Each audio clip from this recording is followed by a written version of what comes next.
All right, good afternoon, everyone. It is Sunday, January 20th, 2019 is approximately 2:40 p.m. or so. I want to welcome everyone to the first ever e-wrestling podcast here for the Pocket Locker 86 channel. Um, I'm very kind of humbled, and it's kind of an honor to be in this position to even be able to do something like this. It takes a lot of people to sort of build the communities that this type of thing depends on. So I'm really, really excited to be a part of that. Happy to be doing this podcast. We are obviously doing this in support of our channel here on YouTube, and also, of course, over on Twitch. For those of you who do not know me, my name is Jason Bundy. Everyone in real life calls me Jay, and most people online know me as Pocket Locker 86. I'm actually a PhD student at Michigan State University. I work in the lab with Dr. Richard Lenski. I'm working on my PhD in integrative biology. And that's just a little bit about my day job. But I think it's important that people start to open up a little bit, right? We're trying to grow this community. So I want people to start to know a little bit more about who I am and what I do. What brings us here is some of the activities that go on and around my channel over on Twitch. That's Twitch TV/PocketLocker86. And a lot of that really has to do with wrestling. We're big wrestling people, and wrestling's been something that's important to my life. And we do some stuff around the world of sort of in real life professional wrestling, the world of the WWE and the independent wrestling scene. For those of you that are familiar with what we're talking about here, we're not talking about Greco-Roman wrestling or mixed martial arts or any of that. But on today's podcast, we're talking about the world of e-fetting and e-wrestling, as I like to call it. And so for those that are not familiar, I'm going to give a little bit of my personal history with e-fetting and also talk about what exactly e-fetting is. So e-fetting is basically fantasy professional wrestling, I would say, is the best way to describe it. And it usually takes place in communities that are based in the internet. When I was growing up, I probably started e-fetting in elementary school with my friends, and we were on what back then was like text-based role play sites. So you would have like a site, like an Angel Fire site or something like that, and you would have really a website and then like two message boards, primarily one for role plays and one for out of character interactions. And on the role play board, you would create a wrestler, often inspired. There was two types of feds, actually. There were quote unquote real feds and then quote unquote fake feds. And real feds were where you sort of pretended to be a wrestler from real life. So like a wrestler you might know from TV. So in my first ever fed, I was actually in a real fed, and I wanted to be Barry Windham, and and it was awesome because I love Barry Windham, and Barry Windham never got his due. All right, hashtag Barry Windham for everything. All right, so I actually, at that time, at least the game as I saw it, the more creative and interesting things were actually happening in the fake feds, where you were required to create an original wrestler or character, oftentimes based maybe loosely on some of your favorite wrestlers or some combination of them. It was very common practice to sort of use maybe a real wrestler or a real figure from pop culture sort of as the visual representation of your character, and then make like original graphics and stuff around them.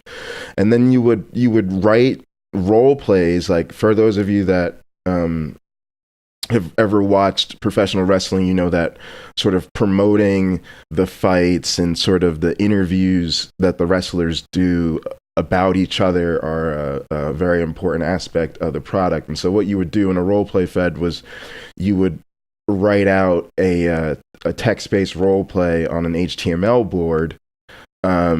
And you would write out the whole scene and where you were. Sometimes it started with things that were like very simple, like in-ring promos, like your theme music hits and your wrestler walks to the ring and does whatever signature things they do on the way, and then they cut a promo on the other guy, and then their music hits and they storm back off or whatever. And you would quickly want to evolve from that to just whatever kind of segments you would want to write that would help sell your character. And it was competitive because the idea was that the staff and the rest of the locker room, everybody would read these role plays, and the fans, if there were fans, and sort of, it was a wrestling show, so you knew things would happen in accordance to things that happen in pro wrestling. But generally speaking, the better role players tended to win. And so the idea was that the more competitive you were, as far as how good your role playing was, determined, sort of how well you did in the Fed. And how much interest you could gather in your character and stuff like that. Because, for instance, I remember a guy that I competed against named Tony Taylor. I'll never forget him. He was new to the whole world of e-fetting, and he came into the Fed I was in, and I was the champion, and I worked against him, and I love the dude. We spent a lot of time back then on AIM just chatting. And as far as like what our role plays look like, they couldn't be more different. Like, mine were super elaborate. They had like lots of graphics, and they were set in a table, and lots of typesetting, and lots of use of color and structure, and lots of images and music. And I wanted you to commit to literally sitting there for quite some time. My role plays were always substantial reads. Like, you're going to be sitting there for a while reading, and I just wanted you sucked into this whole world that I created for you. And it took lots and lots and lots of time to write these intricate role plays. And his style was, he wouldn't do any of that. His role plays were rarely probably more than 10 lines long. He would just kind of storm out and just go off, and that would be the end of it. No formatting, no nothing. But he was hysterical. He was so funny. And he was just quite a wordsmith. He just had this way with words that you just hung off every little moment that he created for you in that those little tiny role plays. But anyway, and so I did this for quite a while, let's say. I was really serious about e-fetting long after most of my friends gave it up. And I think probably almost into probably high school is probably when I probably really was like kind of maybe stopped, but definitely got it. Feels like at least a couple, maybe a few years in there. And it was a lot of fun. But anyway, what would happen, one of the other experiences I had that's really sort of telling to where we're going is at some point, our president actually had to step away for a while. And he actually asked me to sort of, basically take over for him while he was gone. And so that was my first entry into booking and sort of managing the relationships in the locker room, and dealing with getting people coming into the Fed, and sort of just really getting a feel, even though I was a preteen still then. And most of the people in the Fed were grown men. Matter of fact, that was the thing that blew their mind, was when they finally I was in the Fed even then with one of my friends and bass players. He was like one of my best friends for life, named Matt. And when they found out that Matt and I were like, I guess in middle school or whatever, we were like, people were just kind of blown away by that. Often like it is with like Skeleton and Mash reminds me of.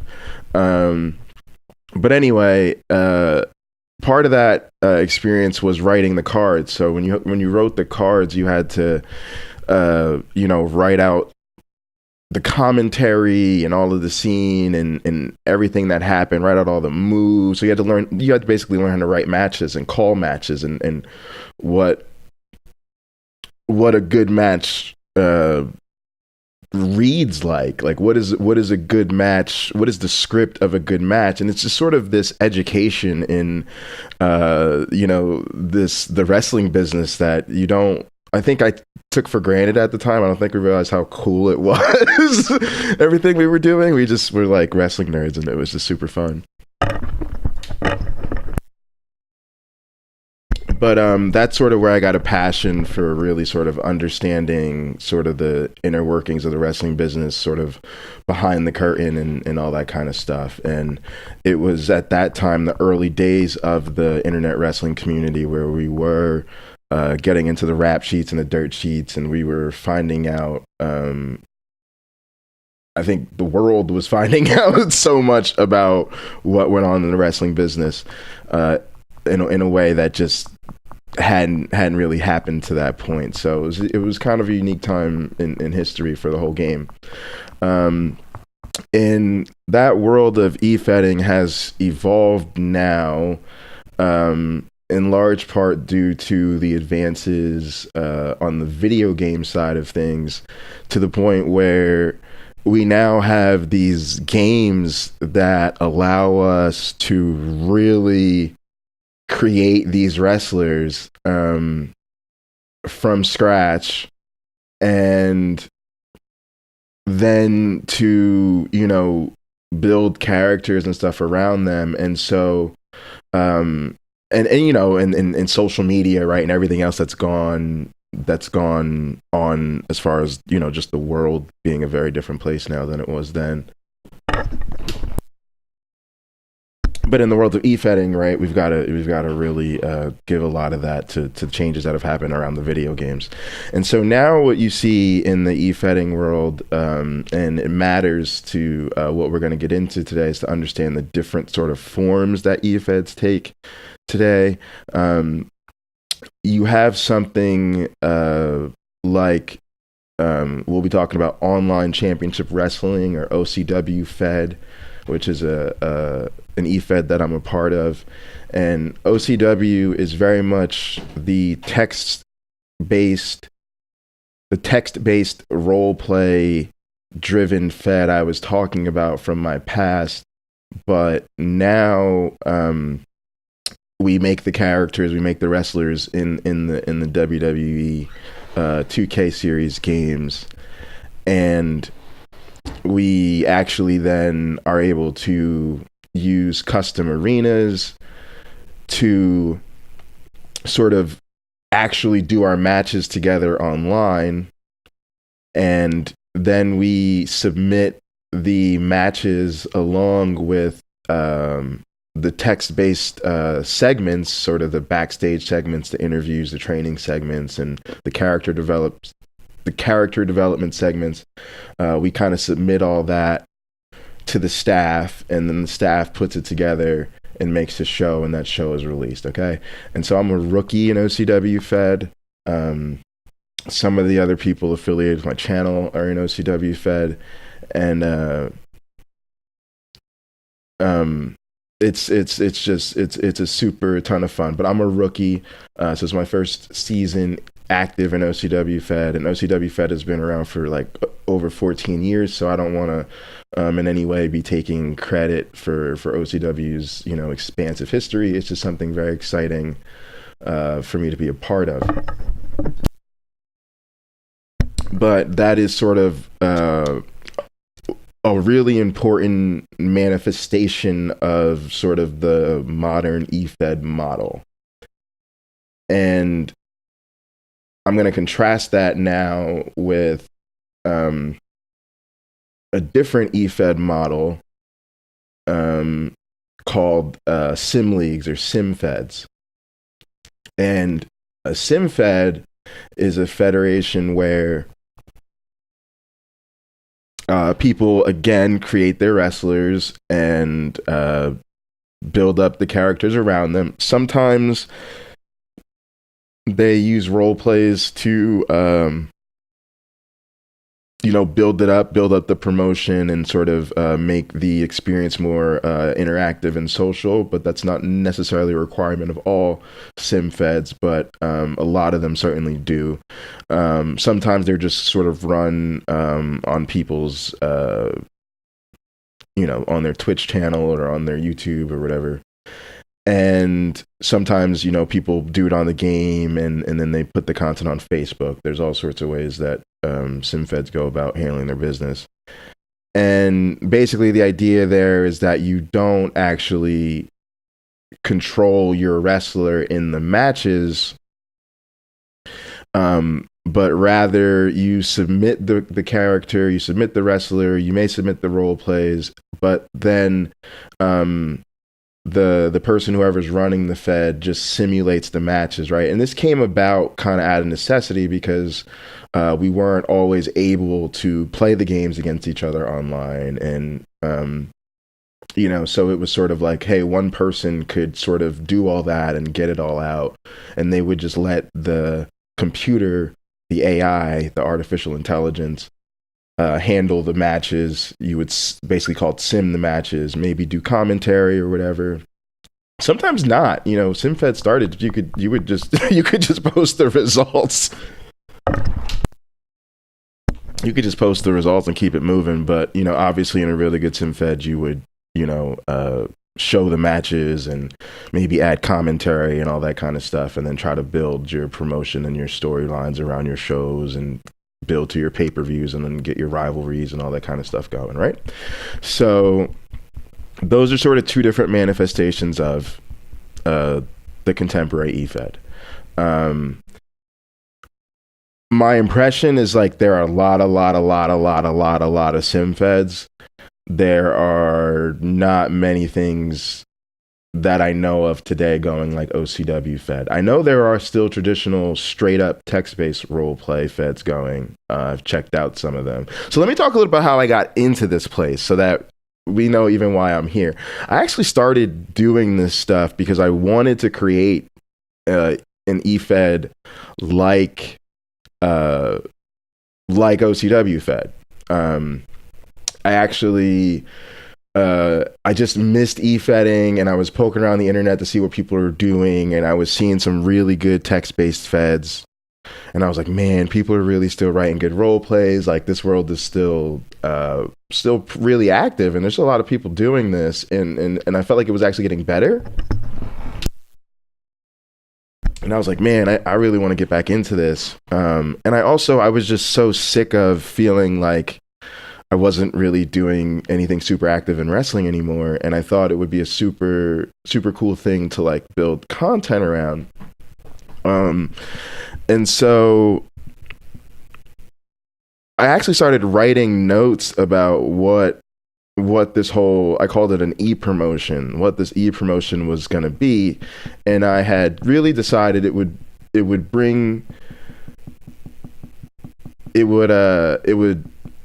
really bring together the best of both worlds as far as the text-based role play experience was, and combine that with using the game to actually have people play out the matches. And I wasn't completely sure at the time if I was actually going to go with competitive matches or worked matches. In other words, if I was actually going to let people go out there and really like fight each other for real and try to win, or if I was going to work it like a pro wrestling fed where I told them they had certain they had a certain sort of like certain time parameters and maybe certain ways we wanted them to work the match, and then that they had to work to like a scripted finish, so that we could keep our story arcs going.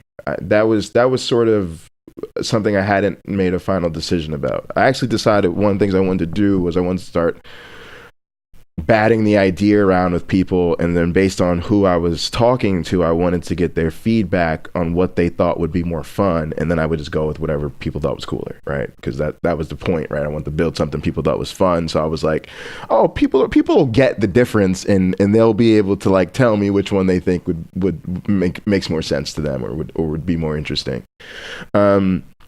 So I actually started writing about it. I started reading online just to see what different things were out there, and I also started to even play the game a little bit and bat the idea around with guys who were in my motorcycle club on GTA, and we'll get back to that because they tie in all this as well. But what ended up happening more or less was I came across OCW Fed. And I think I came across it, I want to say through Reddit or something like that. But I decided to check it out. And as soon as I sort of read what they did, I was like, yep, that's it. And then I looked at, their page and everything they had going on. Because the first thing you have to see when you get to one of these e-feds is, are they even alive still, right? Because you get to a lot of these web pages and, you realize they haven't posted anything or updated anything. And, like, you don't even know if they're still going. Yeah, so I was immediately, like, very impressed with how active OCW was. Like, I could immediately tell, like, oh no, this feels like there's a lot happening right now. I was very impressed with the history, and I remember just as a sample, I just like went to the you can check out like the promo room and stuff like that even without registering, and I read a promo by Valkyrie on the in the promo room, and I just was like, oh, it was awesome. And I had remembered that she had used image from GTA, right? And that had struck me because by this point, like I said, I'd already been batting around the idea with guys in my head, and I decided that I was going to do this thing called Los Santos Championship Wrestling, and that if I got this thing going, I was going to try to make it so that it was like based in our sort of GTA world. And so when I see this promo and I'm like, oh, this person's there's already people here that realize that we can use the sort of sandbox nature of GTA to do really interesting things with your character. And then tie that into your text-based role plays, and okay, and now I'm sold. Like, okay, now you guys got the competitive E-League gaming thing on top of that. So I'm like, all right, this place is dope. Okay, so I went ahead and joined OCW Fed, and the reason was simple. I was like, why start something from scratch and have to build all of that when there's already this structure here in place and there's already this community built around it? It's like I realized also too that it would be very hard for me to do what I wanted to do. It would take a ton of work, and that I would be recreating someone else's effort. And, that's just not the way I like to get down. So I decided if you can't beat them, join them type deal, right? Like, I also thought it would just be way more interesting for my channel and the content I was interested in creating, and the story I was interested in telling about my character. If I got him in this already established big Fed, like, all of a sudden this kind of narrative I was trying to build about this character I've created, that really is really just sort of a manifestation of a lot of things that are important to me in real life. would just be, it would kind of be taken, up a notch, right? So that was kind of obvious. And so I guess I should at this point backtrack a little bit, because at this point I want to talk about Los Santos Championship Wrestling and how all this ties in together. So I have a Twitch channel. As you guys know by now, I stream a lot. I'm a variety streamer. That means I don't just stream in one category. I stream multiple games, but I don't just stream gaming. I stream like really a lot of categories. Some days we have literally 4 or 5 category days. I'm basically a professional drummer and musician, so I stream a lot of drumming and music content. I'm a scientist, as I mentioned in the beginning of the broadcast, so I stream a lot of science content. I stream stuff when I'm working on my experiments, analyzing data, talking about the experiment, talking about my lab. Just we do a lot of science time. I also produce multimedia, audio, video, multimedia production type stuff, and I try to stream all that because, again, trying to offer unique content as a streamer, you realize that if you're producing content, you should be streaming the production of that content, because that actually there's a strong market for that. There's an audience for that. There's an audience for people who are interested in seeing creative people be creative, and also sort of getting a behind the scenes look at sort of some of the skills it takes to produce content. So we do all of that on my channel, and then our gaming, right? And the gaming for me, again, is I play multiple games. So I'm not just the WWE 2K gamer. I also play NBA 2K. And I have a lot of friends in that community, especially the sort of my player, my career crowd, the rec, park, pro-am type guys. And but yeah, we do I stream a lot of NBA 2K. I also stream some Red Dead. I stream some poker. I stream some random stuff. But a lot of my stream I also dedicate to Grand Theft Auto and my MC. So I am in a motorcycle club called Sacred Death. We're a 1% free aim club. Free aim refers to the fact that we don't use assisted aim or whatever game mode, and 1% means we restrict ourselves to certain weapons: ARs, pistols, shotguns. And I always tell people we're a real club on a video game, but we have that club again is like I don't know how long I've been in the club. I don't remember actually. But I've been in the club for a while, but the club's been around much longer, right? Just like OCW Fed. The club's been around, in this case, for over 2 years. And I don't know how long I've been in the club. We'll figure that out at some point, but it's been a while. And I know it's been a while because I've gone through the entire process, right? I was a hang-around for a while, and then I went through prospecting, and now I've been a patch member long enough to have forgotten when I was a hang-around and a prospect. Luckily, we had the footage, so we'll figure it out. But I love my club. I love the history. I love the world of GTA motorcycle clubs. We're not special in that sense. Like, it sounds super cool to be part of a motorcycle club on GTA, but there are so many motorcycle clubs on GTA. We're obviously the best. Obviously, I won't be wasting my time. You know what I'm saying? Y'all feel me? I got good taste. You know what I mean? But nah, if you haven't, you should Google GTA online motorcycle clubs. It's a huge world, and it is awesome. It's just an awesome thing to be a part of. And so, anyway, when I started to realize that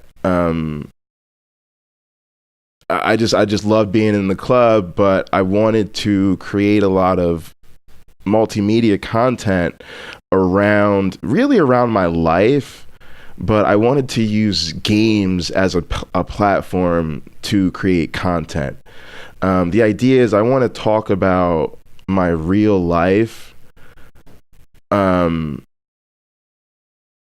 through sort of the medium of using games as a platform for the production of it. Why? Because I like the idea of you seeing something animated and you seeing something digital and immediately it triggering that sort of fake or this isn't real life trigger in your brain, but then having to realize that actually no, these are people who make this stuff, and actually a lot of this stuff is actually based on our real lives.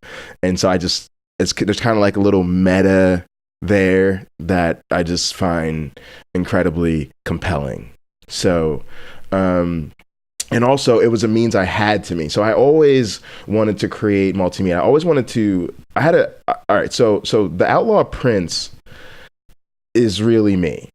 I've always been the Outlaw Prince. It's actually something that people who know me well enough or close enough to me know as sort of my, I don't know if they say alter ego, but really we would just call it my wrestling persona. Really, and it's kind of how it goes.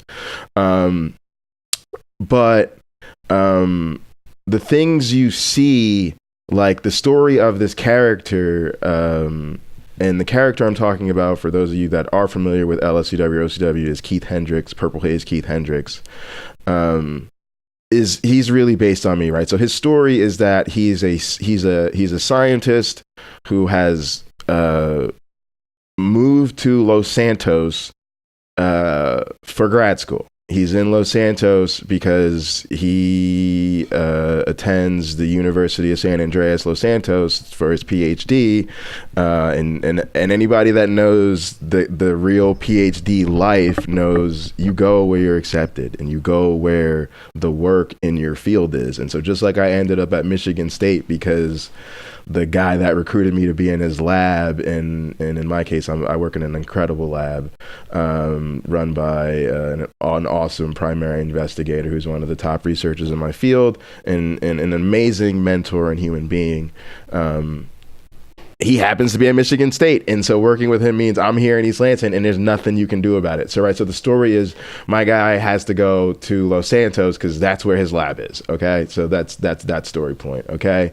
And when he gets to Los Santos, he's in fucking Los Santos, right? He's a nerdy scientist who shows up and he's like, I don't even know if I'm going to survive, nevertheless graduate, because holy fuck, I'm in Los Santos. Right.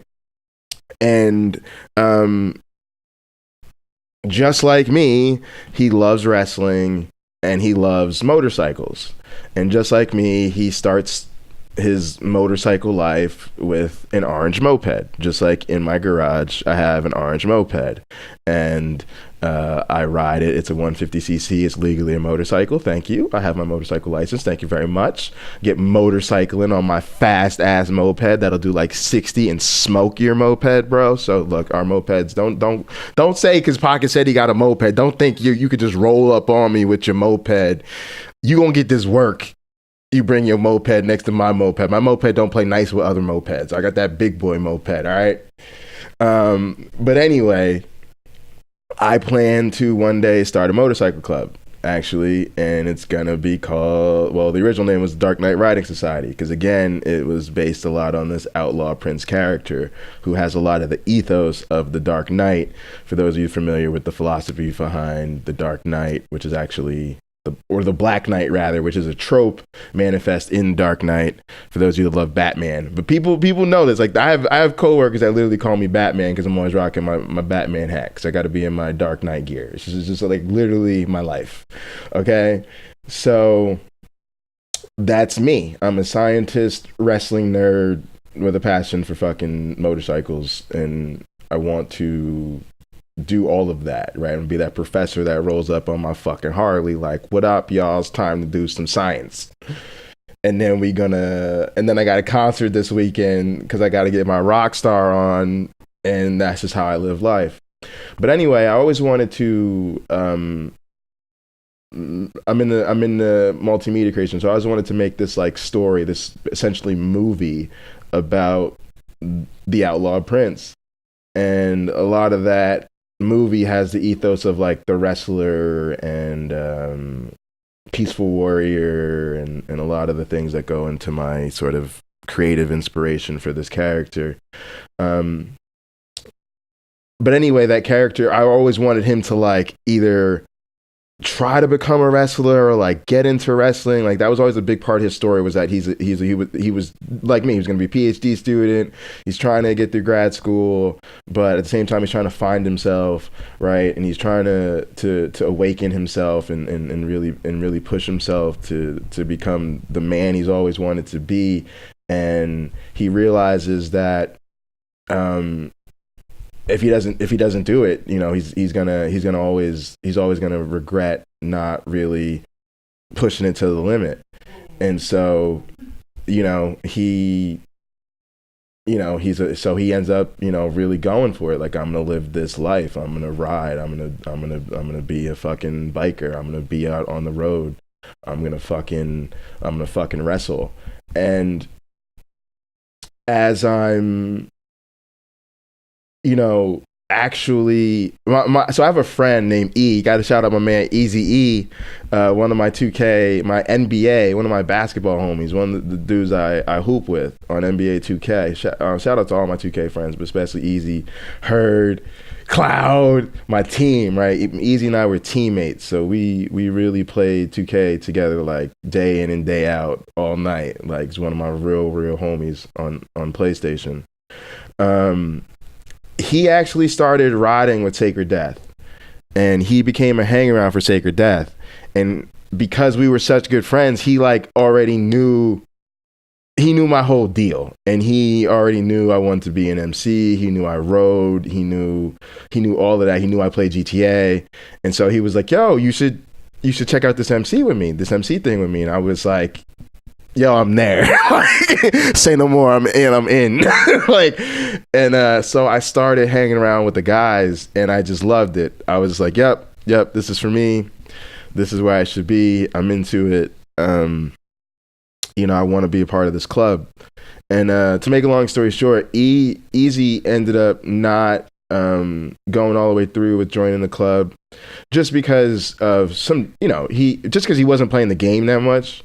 And when he does play the game, sometimes he has like other crews and stuff that he gets down with and stuff. So it wasn't a big deal. It was no bad blood or anything like that. He's still always welcome to chill with us.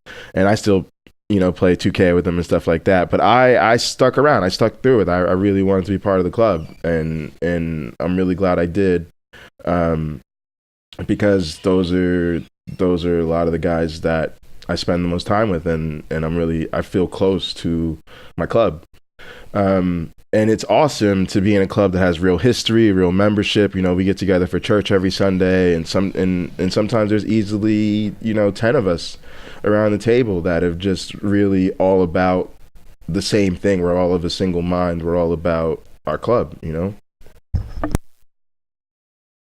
So basically I realized that I have this really unique opportunity to like actually manifest this character. Like, I don't have to wait and try to make these things happen in some sort of weird filmy way.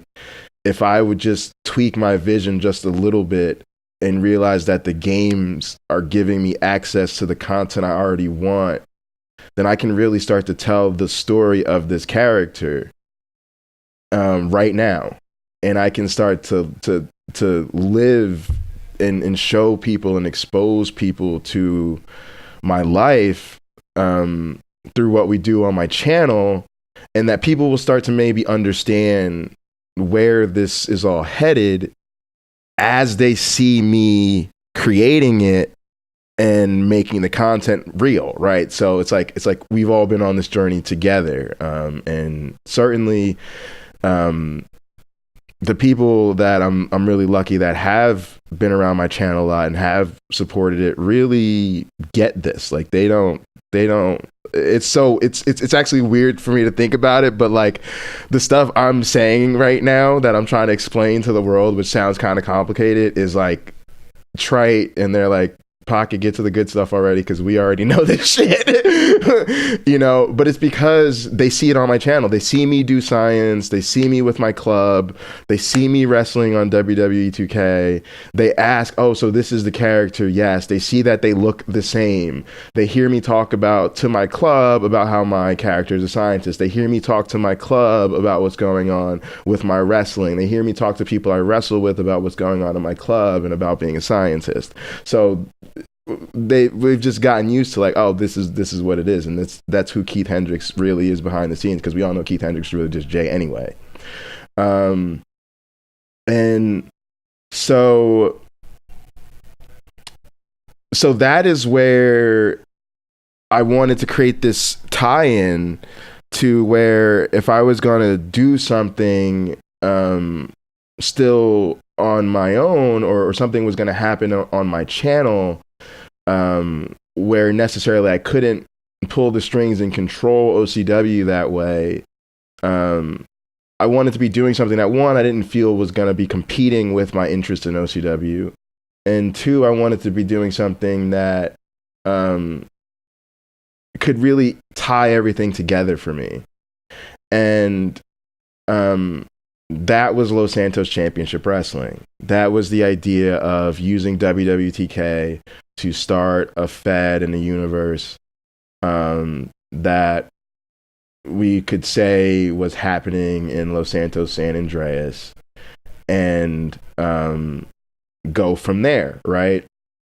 And so originally, the idea was like, cool, I'll be an OCW fed, and then Los Santos Championship Wrestling will just be this thing I mock up and I just use to make content as sort of my wrestler's backstory as to how he got to OCW fed, and sort of what explains his journey from nobody in the world of wrestling, but someone in the world of Los Santos, to someone in OCW fed, and connect the dots so that this Outlaw Prince character I really that he ultimately is trying to manifest, all of the legitimate story arcs will be tied together neatly. And so I didn't really need Los Santos Championship Wrestling to ever become anything beyond just something I use to make videos eventually, right? Because once I was like, oh, well, now I'm in OCW fed, like I don't really need, that's cool. I'm gonna let OCW handle all my E-fed needs, right? And now the character has a place to be. But so what changed that was that we kind of started a sim fed on our channel. And the way that happened is kind of interesting. And it ties into some things we're going to be talking about later in the broadcast, or a little bit later in the broadcast, which is we're going to talk about the locker room culture in OCW fed. But something interesting happened. So basically what happened was I was online doing dark matches with other OCW rookies. And a dark match is basically what we call when we just play the game together online. It's not a match that's booked on a show. We don't need to record it and submit it to the staff or anything like that. But we play with certain rules in OCW Fed to make our matches more competitive, to avoid cheesiness, and to make our matches look better for recording, called the Fair Play Rule System. And so dark matches are a great opportunity for you to, get FPR practice with other people in OCW Fed, and also just kind of have fun on the game and build community, and get better at the game together. So I was doing dark matches with a bunch of other rookies in OCW Fed, and one of the guys basically had asked me about how I got basically how I got text to appear on my wrestling tights, clearly over a certain pattern, right? So it was basically a graphic design type of question, and we were trying to set up the PS4 share play so that I could jump into his game and show him how to do this. And we tried and we couldn't get it to work. So finally, I said, you know what? I'm just gonna fire up my stream. I hadn't been really streaming super regularly. I've been streaming, but I hadn't really been streaming to anybody. So every once in a while, I would fire up my stream just to see if people came through or whatever. But I wasn't really sweating my streaming too much. I knew I wanted to, and I knew that was a big part of my vision. That's why I started my channel. But I just kind of felt like my content wasn't there yet. I hadn't really put out anything to promote my character. I felt like I hadn't made the stuff. I felt like when I made these cool videos, when I started making podcasts, when I started making stuff with the Outlaw Prince, when I started showing people and making videos about everything that was going on in Sacred Death, when I started making cool videos about stuff that happened on the game in NBA 2K, I felt like when I started to put that work out there, that's when I would start to grow an audience, and then that would be when it made sense to start streaming regularly. But what ended up happening was when this whole share play thing didn't work out, I just said, fuck it. I was with Ice, and I was like, fuck it, Ice. Like, I'm gonna just fire up my stream, jump into my stream real quick. I'm gonna show you on my stream, and then we'll go on about it. Because I was tired. I was trying to go to bed. I was done playing for the night. So that happened. So Ice Dude jumps in my stream. I fire up the stream. Ice Dude jumps in it. I start showing them stuff with tights. And I believe it was Eclipse and Skeleton. Shout out to my Ring of Honor, right? You know, my OGs that really started the channel. It's Eclipse and Skeleton and Mashed and Rex and Raven. You know, like those are the first like 3 or 5 people that really were down for the cause. But basically, Skeleton and Eclipse jumped into the stream, and they were like, "This is so cool! Like, this is awesome! Like, this is a great stream or something. Like, can we send you our cause?" And I didn't even have my face cam up at the time, and I'm sitting there like, what? I'm like trying to figure out like what's cool about this stream. Like, I'm just showing dude how to do graphics on his tights. But of course I was like, damn, like people actually came in the stream and they want to send me their cause. They want to do stuff. Like, yeah, like of course I'm down. So we set up like a time for like the next day or whatever. I jumped on, and sure enough, people showed up and they sent in their cause. And we started doing the matches, and I immediately just took it straight to Los Santos Championship Wrestling. Like, I knew I didn't want to be like, oh, hey, this is an OCW thing. Like, I knew that was probably no go. Like, I'm like, what's the harm? But I know I'm a rookie and stuff like that. I don't want to go out and put the brand out there like that. Like, I could really do official OCW stuff. So I knew, I was like, well, if people are going to send me calls and you know, want me to call matches or whatever. So that's what we did. Like, they sent me their calls, I downloaded them. I did commentary for the matches, and I said it was Los Santos Championship Wrestling, right? Like, whatever. And they liked it, and they really seemed to enjoy my commentary, and we had a lot of fun. So, and it just kept going, right? Like, immediately other people came through the stream, and they also sent in their cause, and they also really enjoyed the commentary, and people started to ask for matches, and people started to, you know, and so immediately what I did right away was, even just to make things fair, I started talking to people like, hey, I'm in this thing called OCW Fed. I wanted to set up my character. I knew they wanted to like wrestle with my character and one of my character in there. Well, my character had to be OCW compliant as far as OCW's character creation guidelines. And then if I was playing online, I was always doing DMs with OCW people. So I was really into doing, FPR only kind of DMs. So I always said I have no control over if I jump into a random online with anybody out there in the universe. But if you're on my channel and you want to do a DM with me in my channel, we're going to use FPR. It's just kind of how I set it up. So to make a long story short, or but not that that's what podcasts are about. We're obviously trying to expand and really, really ramble and get into it. But LSCW basically started to become a real thing, and it was very exciting for me that people were into it, that they wanted to send in their cause, that they got the whole, oh, this takes place in a universe where the WWE doesn't exist, and we had everybody's character that we downloaded. We used those same character creation standards, and then we filled out the roster with community creations that we liked, that represented the same thing, original wrestlers that you wouldn't find in a real wrestling promotion in real life. We got them all compliant with the same character creation standards, and that became our thing. So I realized that we had basically started a SimFed.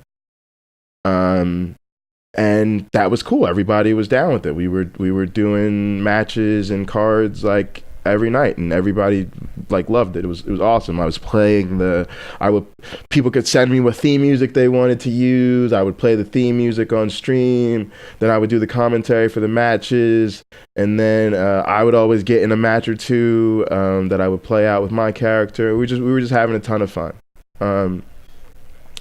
And I realized that this could be a great pathway to OCW, because one of the things I realized was when I joined OCW is that OCW is very intimidating for a lot of different reasons that we'll get into.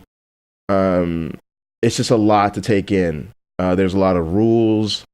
There's a handbook you got to read before you do your application. There's a lot of strict character creation guidelines you have to follow. You have to learn the FPR system for use in matches. And then on top of that, you're expected to role play and be social, interactive. And then it's got 14 years of history. So a lot of the people that are around and that are prominent know that history, and you don't know any of it. And so there's just a lot to take in. There's a separate brand for PlayStation 4 versus the Xbox One. It's just a lot to take in. And I realized that you could almost contrast that with how easy it is to get in a SimFed. All you got to do to get in a SimFed is just find somebody willing to take your character creation, and you're good.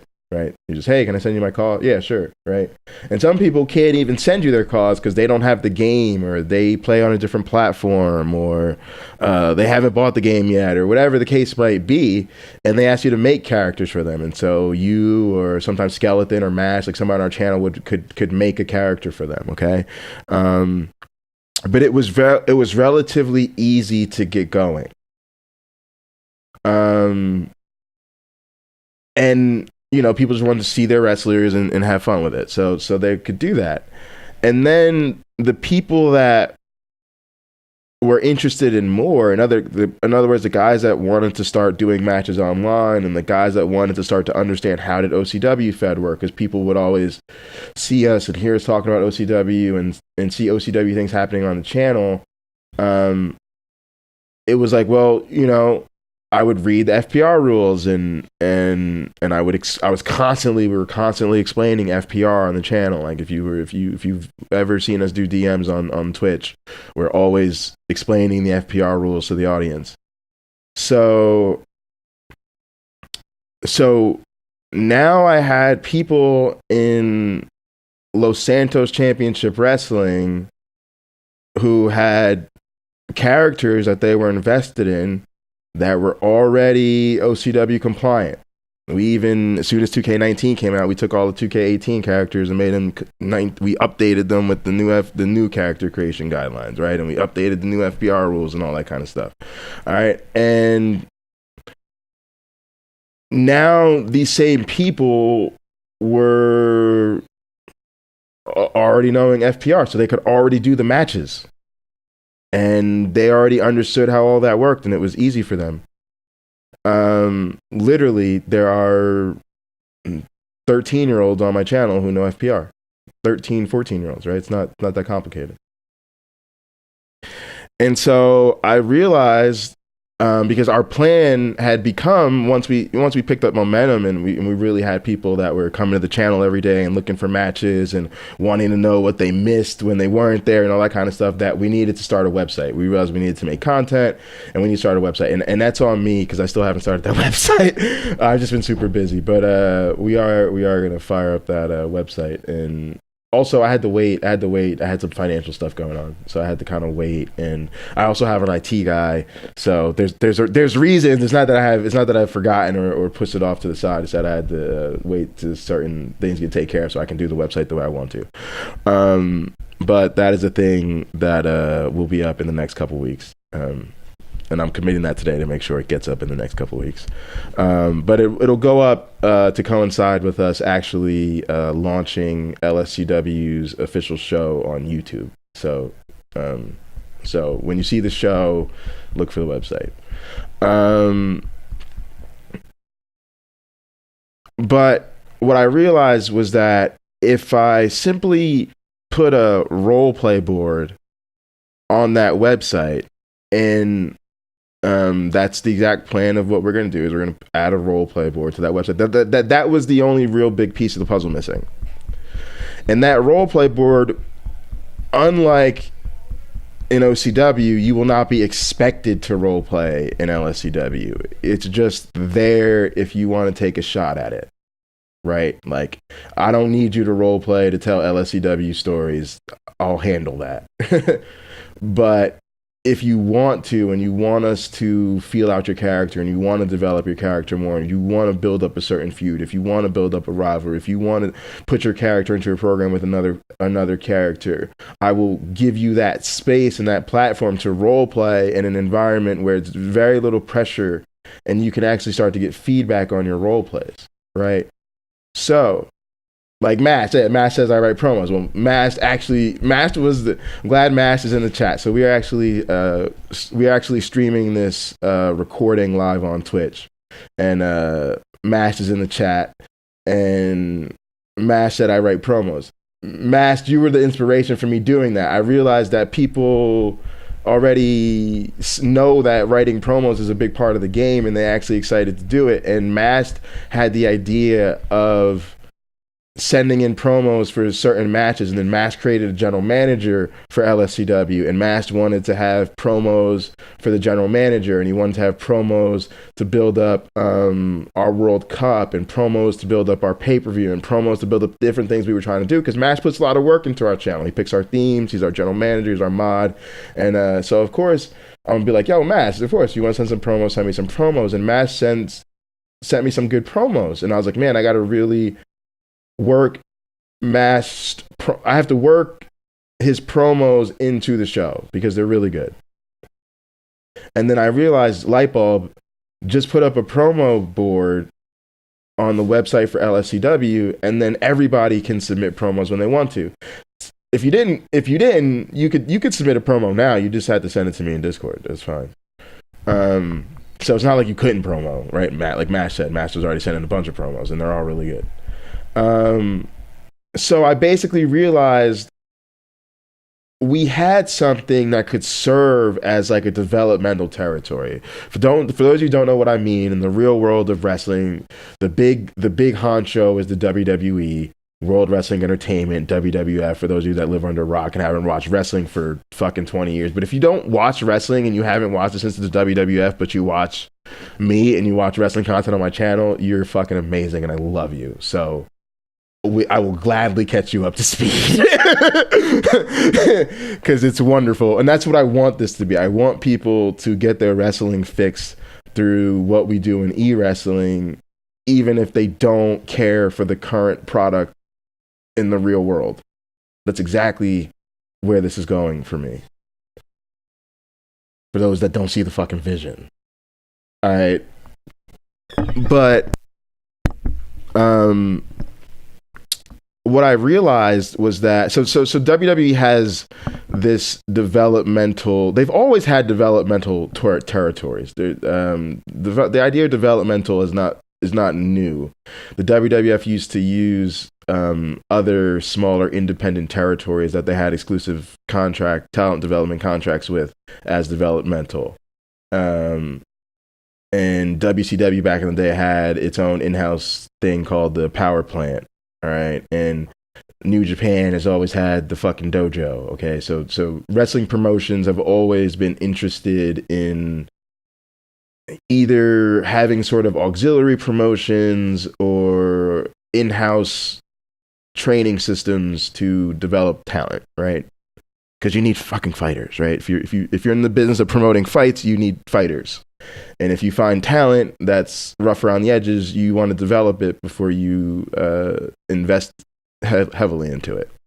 So, the big developmental thing for the last few years in the WWE world has been NXT, and it's built around a super training center that the WWE has built. It's called the Performance Center. They just built one in the UK, but the original one that they built for NXT is in Orlando, Florida, on the campus of Full Sail, because it also that serves as a developmental hub for them on the production side, right? So for those of you that need to, that again, we're trying to crack open the business a little bit here, right? They didn't just say, hey, where do we go that we can craft and mold wrestlers? They say, how do we build something where we can craft and mold wrestlers, and we can also craft and mold and develop talent and our production on the production side, because they're in the business of producing. You need, as we always say, in the wrestling business, you need television and talent, and you cannot have success without both these days. So anyway, I realized that LSCW could serve as a developmental for OCW. It could be a place where you learn the character creation guidelines, you learned FPR, and you could learn and develop as a role player. And you could do all of those things at your own pace, with no pressure to ever elevate your engagement. Like if all you ever did was send in a call and just watch, and you never want to even talk in the chat or engage any further than that, that's fine.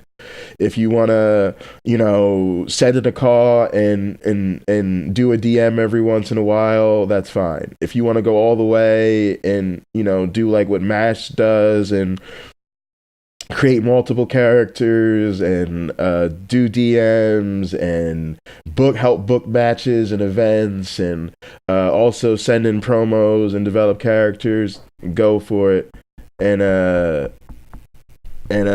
do that. So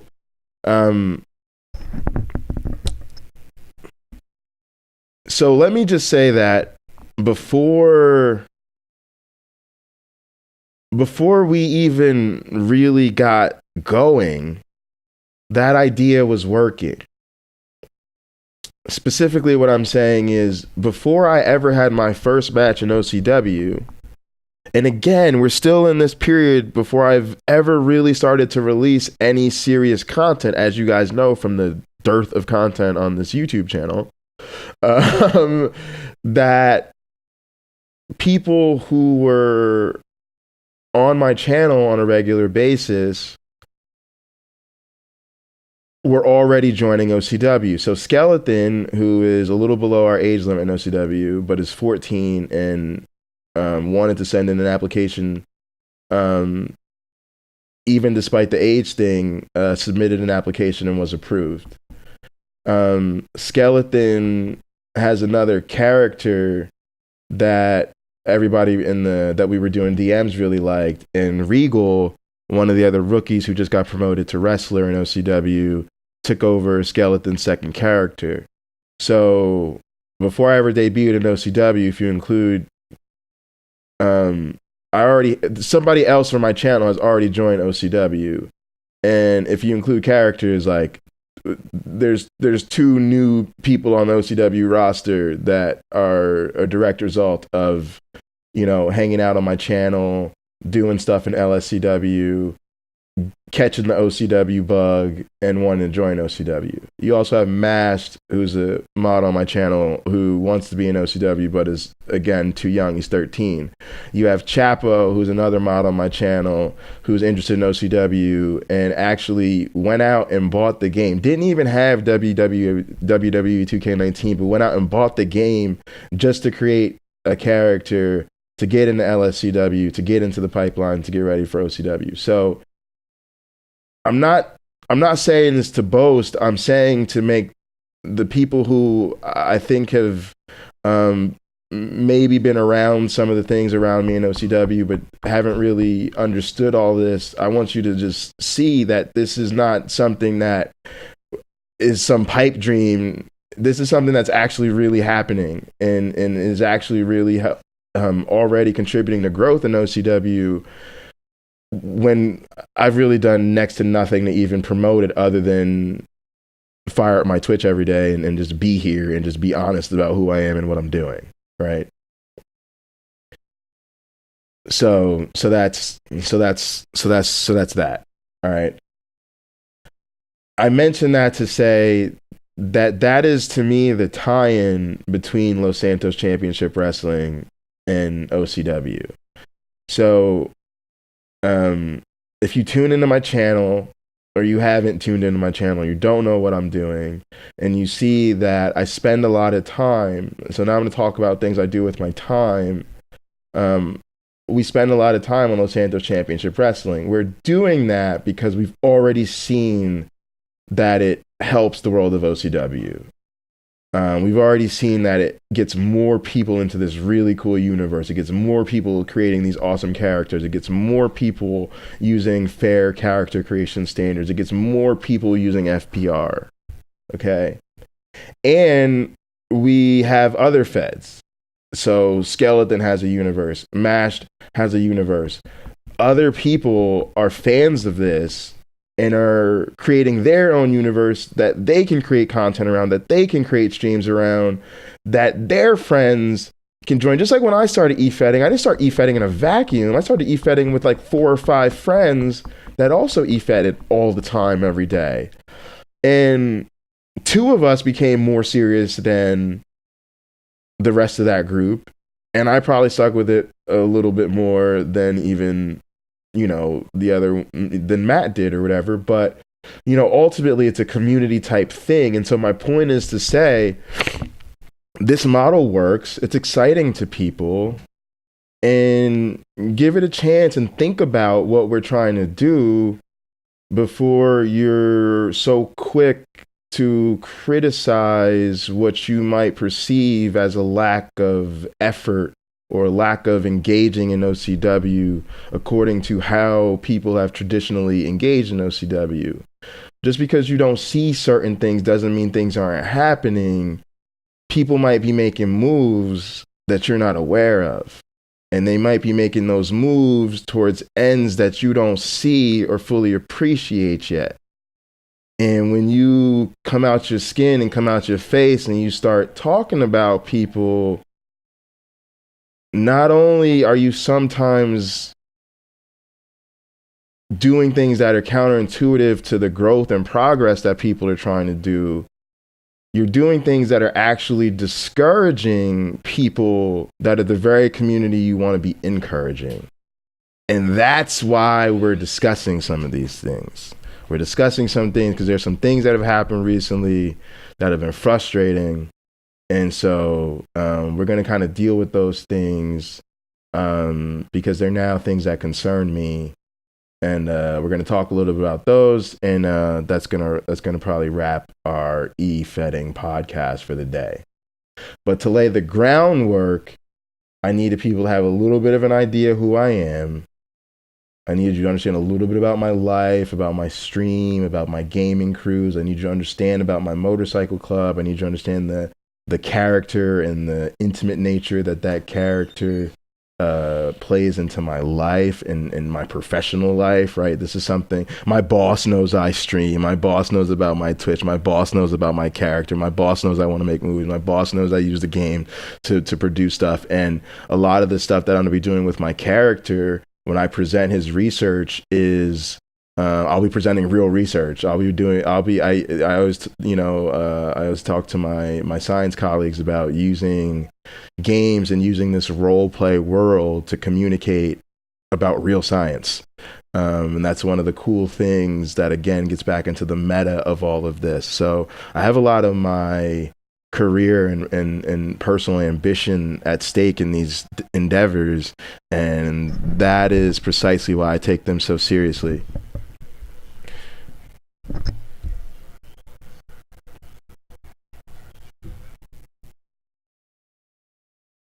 All right, so now I want to discuss. I'm afraid a bit of controversy, and I want to also address what I feel is.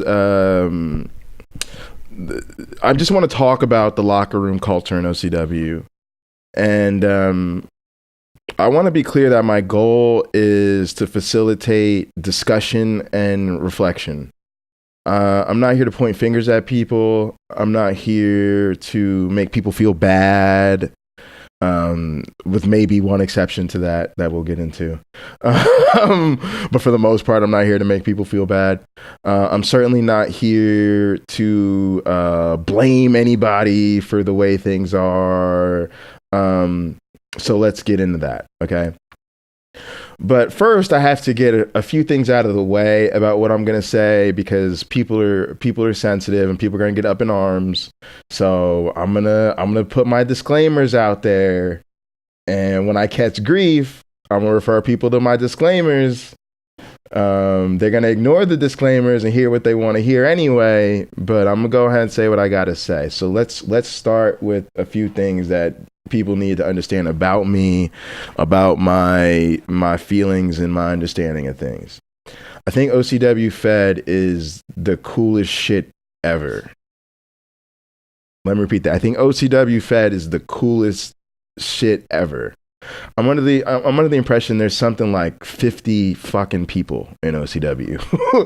Okay?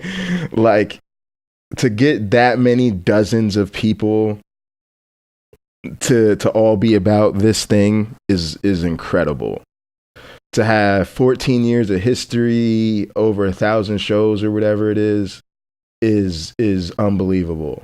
The shows are incredible. We follow those shows on the channel. So I will show matches, and I will give feedback on the segments, and I will do commentary for the matches. And that's the thing that we plan to continue to do. Actually, I want to do commentary for OCW Fed. That's no real secret. That's been something I'm very serious about, is doing wrestling commentary in this eFed world, especially. But I have been serious about doing that since I joined OCW Fed. It was mentioned repeatedly in my application, as were my multimedia and production skills, because I want to help OCW Fed elevate the production to, and in any way I can, in any way that anybody sees fit, that I can add value to the product. I want to do that. But I call a lot of matches on this channel. I call a lot of matches pretty much on a daily basis for LSCW. And I call matches. I also do live play-by-play for all WWE special events. And I have since, I guess our first one was the Greatest Royal Rumble. And just to talk to people that, there's some people in OCW that don't understand all the stuff I've been doing, so I'm trying to kind of clue them in. But I just want people out there that to understand this. I signed up for OCW Fed months ago, And in that period of time, I have done a lot of this stuff to get practice just so that I'm a better commentator for OCW. So when you talk about doing those Saudi Arabia shows, you're talking about me getting up in the middle of the night. I think the first one was, I don't know if it started at 4 o'clock in the morning or something like that. And doing these international shows and sitting here and doing a live broadcast for 4 hours or 5 hours if you include the pre-show or whatever. It's a lot. Okay. It's a lot of work.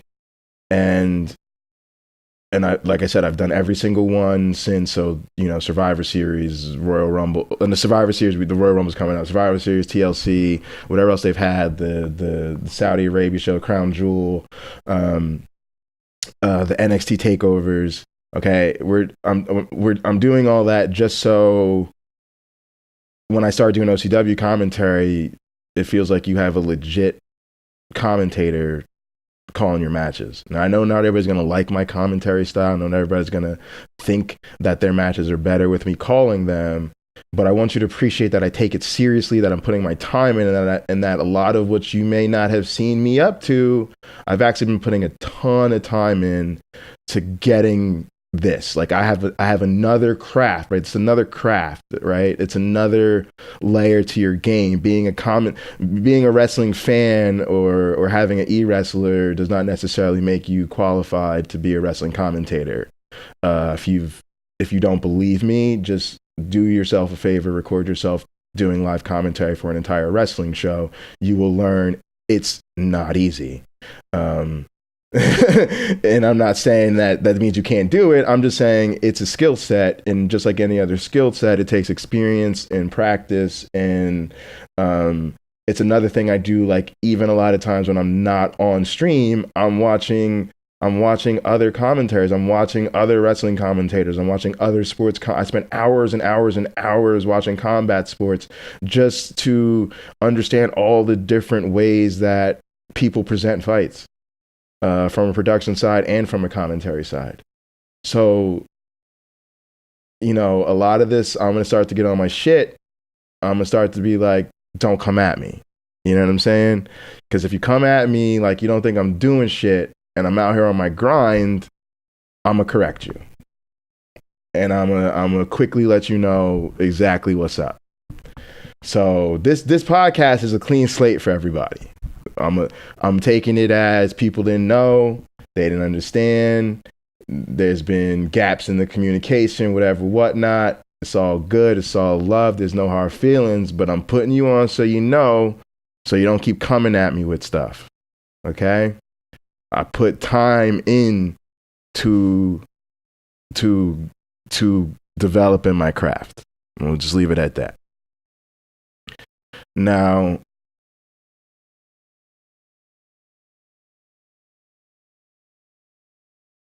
I also want to talk about Jay. The reason I want to talk to you about Jay is because Jay is the president of OCW Fed. And if there wasn't enough confusion, my name is Jay, as I discussed at the beginning of the podcast. So everyone in real life calls me Jay. My name is Jay. My full name is Jason. Everybody, my mama, every girlfriend I've ever had, my friends, my boss, everybody calls me Jay. And but the OCW president is also named Jay. So when I refer to Jay, I'm referring to the OCW president. The first thing people need to understand, and I can only speak from my perspective, I'm not going to try to put words in Jay's mouth, but I got nothing but love for Jay because, as I said, and hopefully now y'all understand that I'm being genuine, I really wanted to start a Fed like OCW. So to see what OCW Fed is, to understand its history, to understand everything it's accomplished, everything is done, like Jay could get an unlimited standing ovation on a loop from me, okay? Standing ovation on a loop, nigga. That's how I feel about Jay, okay? Real talk. Because you're talking to somebody who knows. I'm not one of these cats that just wants to get out here and sound cool or make my podcast spicy or stir up the OCW locker room. No, I'm a motherfucker who knows what it's like to book, who knows what it's like to try to run a fad, who knows what it's like to try to get all the ducks on a row, who knows what it's like to try to manage all the personalities and try to establish a system, and understands the fucking dedication it takes in the blood, sweat, and years, as we say, right?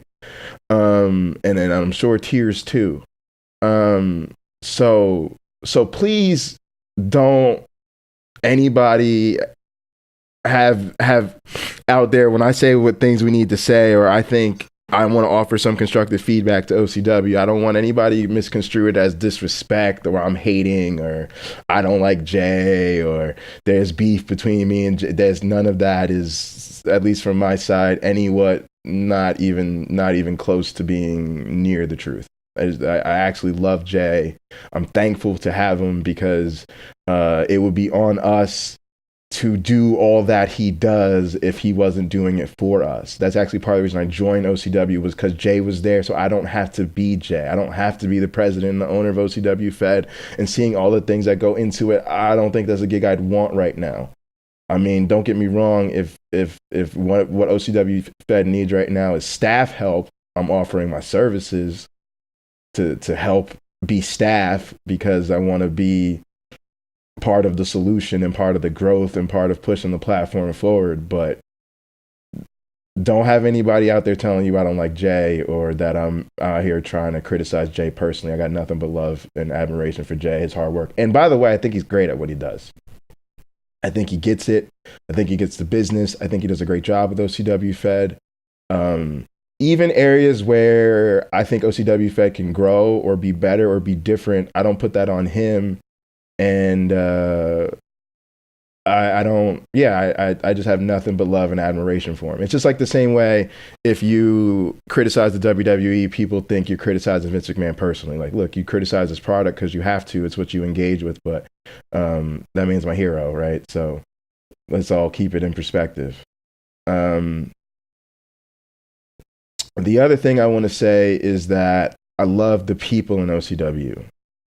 I'm going to talk about some interactions I've had in OCW that have been less than ideal for me, that have been unpleasant, maybe uncomfortable, and some I just think less than ideal. Some don't bother me. Some of the stuff we're going to talk about, I'm going to let you know what bothers me. Like, I think this is unacceptable, okay, versus I just don't think this was a good look. Or I think maybe it's not that bad, or it's not that big of a deal, but if you think about it from a different perspective, maybe we could do a little better, right? That's a spectrum I'm presenting. Not everything is unacceptable. Some things are just, maybe we could do better than that. So when I talk about these interactions and these things that have happened, these things that I've experienced, I want you to understand that I am not characterizing this as the quote unquote typical experience in OCW, or the typical experience that I've had of OCW. So let me add some clarity to that. Most of the interactions I have had, matter of fact, pretty much every interaction I've had, other than the few things I'm going to talk about, have been super positive. I have not had any issues in DMs with anybody, be that dark matches. I have not had any issues in PMs with anybody, be that private messages. I have not had any, I've had nothing but fun in dark matches with people. I've had nothing but positive interactions with people who have reached out to me. I've had nothing but positive interactions with the people I've reached out to. I love the talent. I think people in OCW are great at the game. I think they're great role players. I'm just happy to be part of the bunch, to be honest with you. I don't really see myself as, like, I know I have some experiences that are meaningful to me, but I don't expect anybody to roll out the red carpet or anything like that. I just, I'm just happy to be here. And I mean that sincerely. I'm not trying to start shit. I'm not trying to troll my community. Like, this is a community I'm a part of. I want to be welcomed and accepted into, and I'm not trying to ruffle people up for no reason. Um, and I respect the hard work and the dedication that everybody in that locker room shows. It shows. If you've ever seen an OCW show, they're fucking incredible. And it's because of the hard work and the talent of everybody in the locker room. So I think they're great. I just think they're great at what they do, and I think most of them really get wrestling too. So it's really fun to be around a lot of people that get wrestling. So let's be clear about some of those things, okay? And I said that so that there's, like I said, those are my disclaimers, so that there's some context to what I'm going to say. So I don't want people misrepresenting my intention. The other thing I want to be clear about is that the stuff I'm about to talk to you about is hard, right? So let's put the conversation in the context of difficulty level. It is hard to build a community. It's not easy shit. I'm trying to do it right now. It takes the best of my efforts all day, every day, and there's no end to that. It just takes the best of your efforts all day, every day, in perpetuity. If you want to be for real about it. Okay, there's no breaks. I'm done for tonight. I'll be back tomorrow.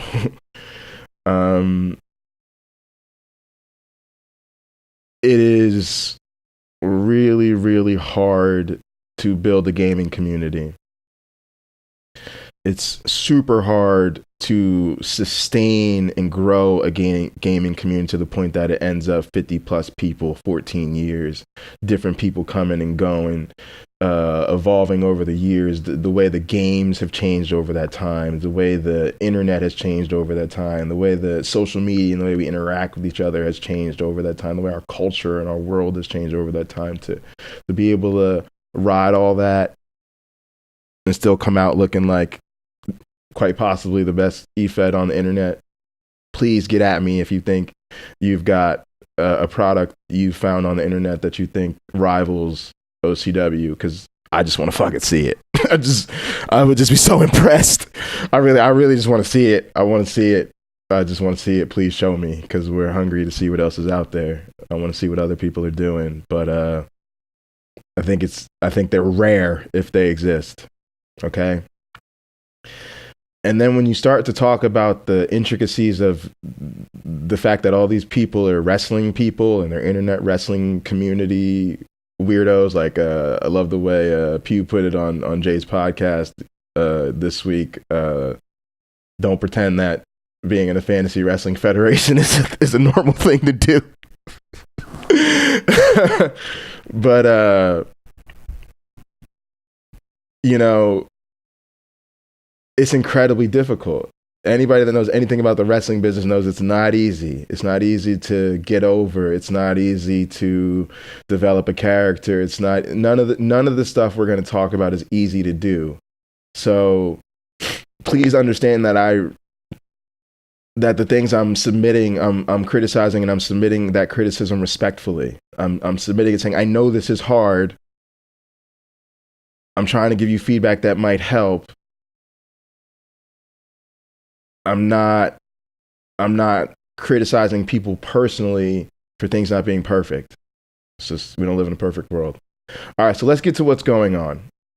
Now, here comes the last little bit of preamble. And that is, I'm trying to build an audience and a community around my channel. And the community around it. I participate in other established communities, GTA MCs, NBA 2K, eFeds, okay? So a lot of what I have to do now is I have to fill my audience in and the people that are not in the world of OCW to what I'm talking about and what's been going on. In order to do that, I have to relay some history to them, okay? The reason I'm giving this preamble is because some of this was dealt with in a 2.5 hour podcast that I did on the OCW President Jay's podcast that we did earlier this week. And I'm going to talk about some of those things, and I don't want people to go back and think I'm trying to reopen wounds or I'm trying to, bury people or anything like that. It's just that I have to assume that people that hear this podcast don't necessarily understand everything that's going on in OCW this week, haven't been paying attention, and are not going to go out of their way to listen to a 2.5 hour podcast just to provide some context to what I'm talking about. So I have to provide them that context.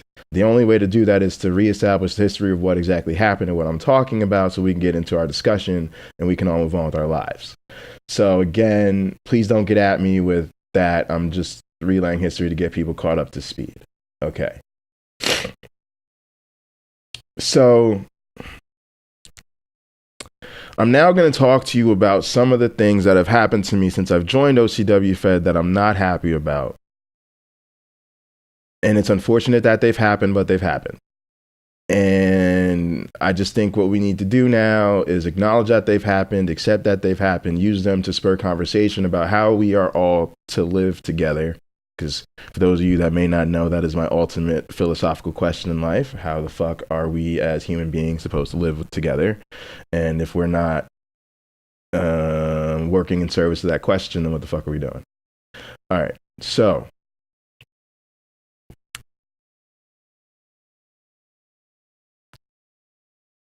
this starts with understanding something that happened. So I was on my stream, I guess that would have been, I'm not even sure now, Sunday or Monday or something. And Skeleton, who's one of the mods on the channel, came in and said to me, you should check the OCW terminal card. So how this works is the staff releases the cards. You go check the card to see who you're booked against. You and that opponent then need to schedule time to do your match and get it recorded. And then you need to make sure any role plays or segments you want to submit in your match are submitted to the proper place on the website, to the proper place on the forum by the deadline. So that is how putting on these shows works. So you have to go check the card to sort of understand who you've got to work with and stuff like that. And I saw that I was booked to work against Mystico. And I was very upset about that booking. I was upset about that booking because I have a personal history with his tag team partner, Damian Bourne, that led me to being in a place where I was unwilling to work with Damian Bourne.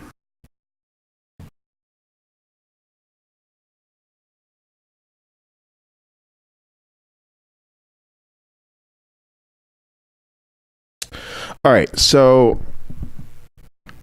first off, I'm going to address why I stopped working with Damian Bourne.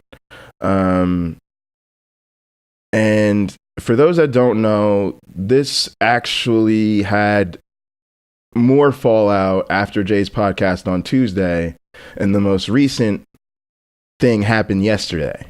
So I'm reporting this podcast Sunday, so the most recent thing happened yesterday. That'll be Saturday. So I'm now gonna get everybody caught up on what happened. All right, so because I don't have the time to relay all of Damian Bourne's sins against Pocket Locker, there literally isn't enough time in this show. I'd be here for another 90 minutes before I even got to the next goddamn point. I'm gonna have to summarize it for you. But let's start by saying Damian Bourne actually was somebody I was very excited to have in my life.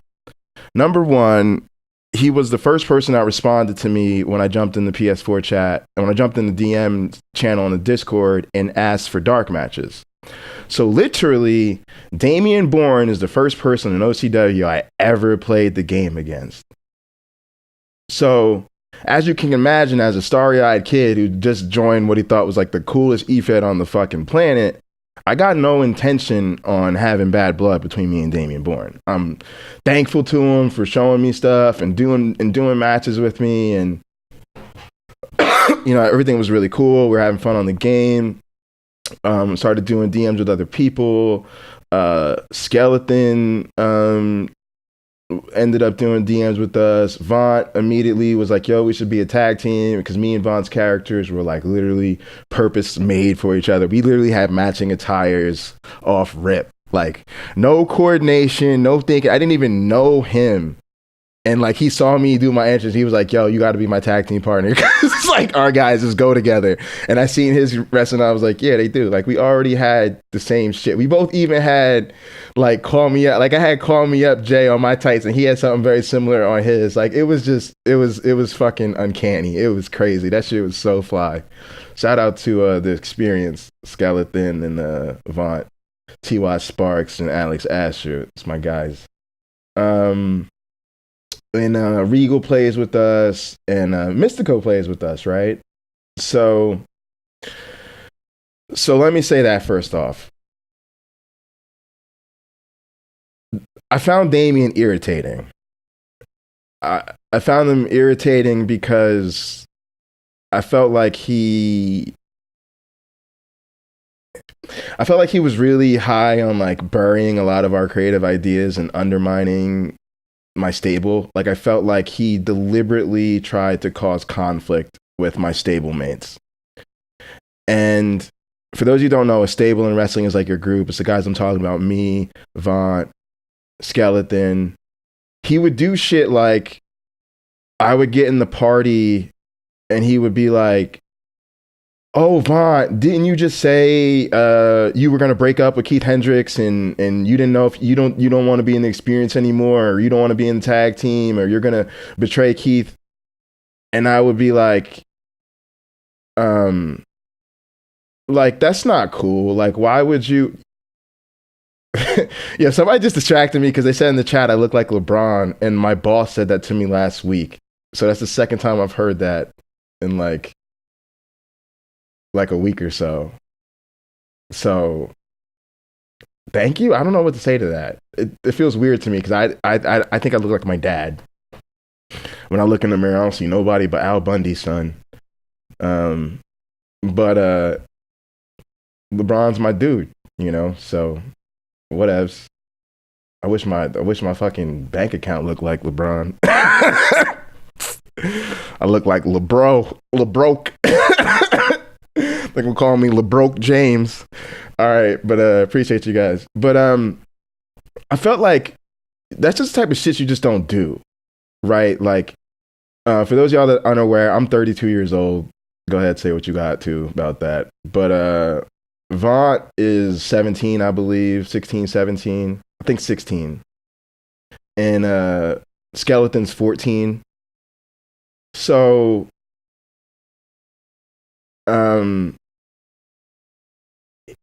I really thought that was just like not cool. And he did it again because there was another point where I was kind of having some. I didn't know if Vaunt and Sparks were going to stay in the stable at one point, and I had kind of talked about that a little bit. And like, as soon as we were all in the party, he brought that up. So it's little shit like that. Like, it's almost like if you're friends with a couple and, they both kind of talk to you when they're going through things, and then when you're around both of them, you bring up their fights in front of each other. Like, you just don't do shit like that. That's like antisocial, like literally like, and then bro, think about it. You're a more experienced member of a tag team on the roster, and you're basically like actively trying to cause dissension amongst a new team. Like, why would you do that? Like, just in the just in the, we're all in this wrestling thing together. Why would you do stuff like that? All right. So, so beyond that, he was constantly calling us cartoons and telling us our ideas were stupid, and why everything wouldn't work. Like anything you brought up as far as like anything, like I changed my attire, or Vaughn thought it'd be cool to have a belt, or when I started wearing the helmet, like anything we thought might be fun or interesting or wanted to try, he just buried the fuck out of it. And to be honest, it's just irritating.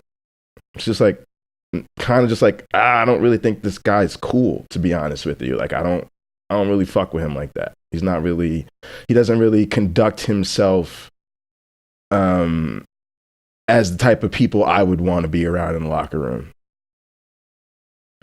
So to go to the next thing, what really set it off was he has a reputation for trolling people.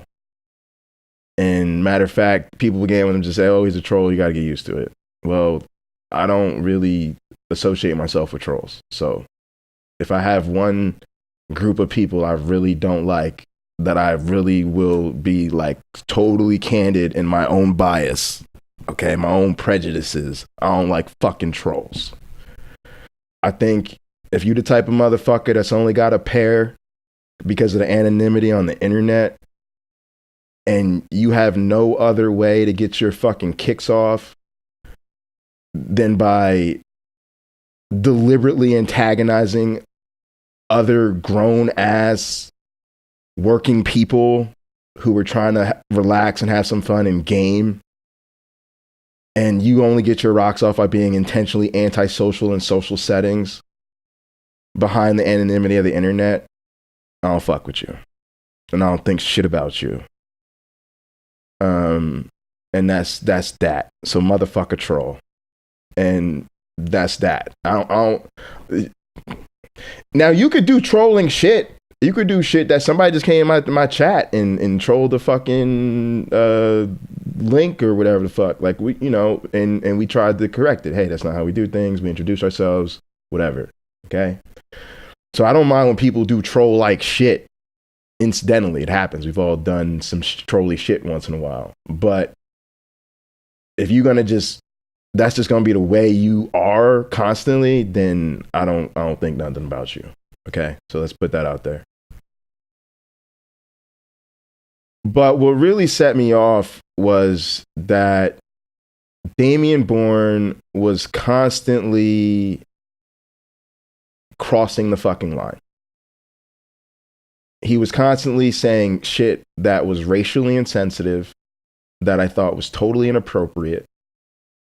And if y'all need examples, calling everything coonery, referring to the New Day as Coon Day constantly. Even after being told I'm a fan, I told him I like the New Day. I had New Day shit in my attire. So, okay. So shit he's saying deliberately to get at you. Okay.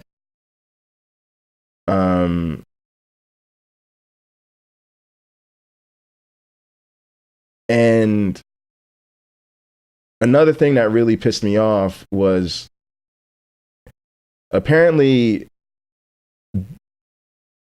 for whatever reason, I don't know how much of this is just commonplace, but like, I thought Damien and sometimes Mystico, I just thought they were, and I don't think it was as much Mystico. Mystico seems to be a second, no offense, but he just seems to be somebody who is harmless. I don't have any problem with, but also I'm never going to count on to stand up to his partner. He just seems like he's always got Damian Bourne's back. I guess that's his deal. That's cool. I respect their loyalty, I guess, but sometimes I just wish I wish he was a heavier influencer on the team, because actually he's cool as fuck. So shout out to Mystico. I hope people understand in a minute that my beef with my booking of Mystico actually had nothing to do with any sort of personal animosity towards Mystico. I've never had a problem with him, but I did have a problem with the fact that I felt like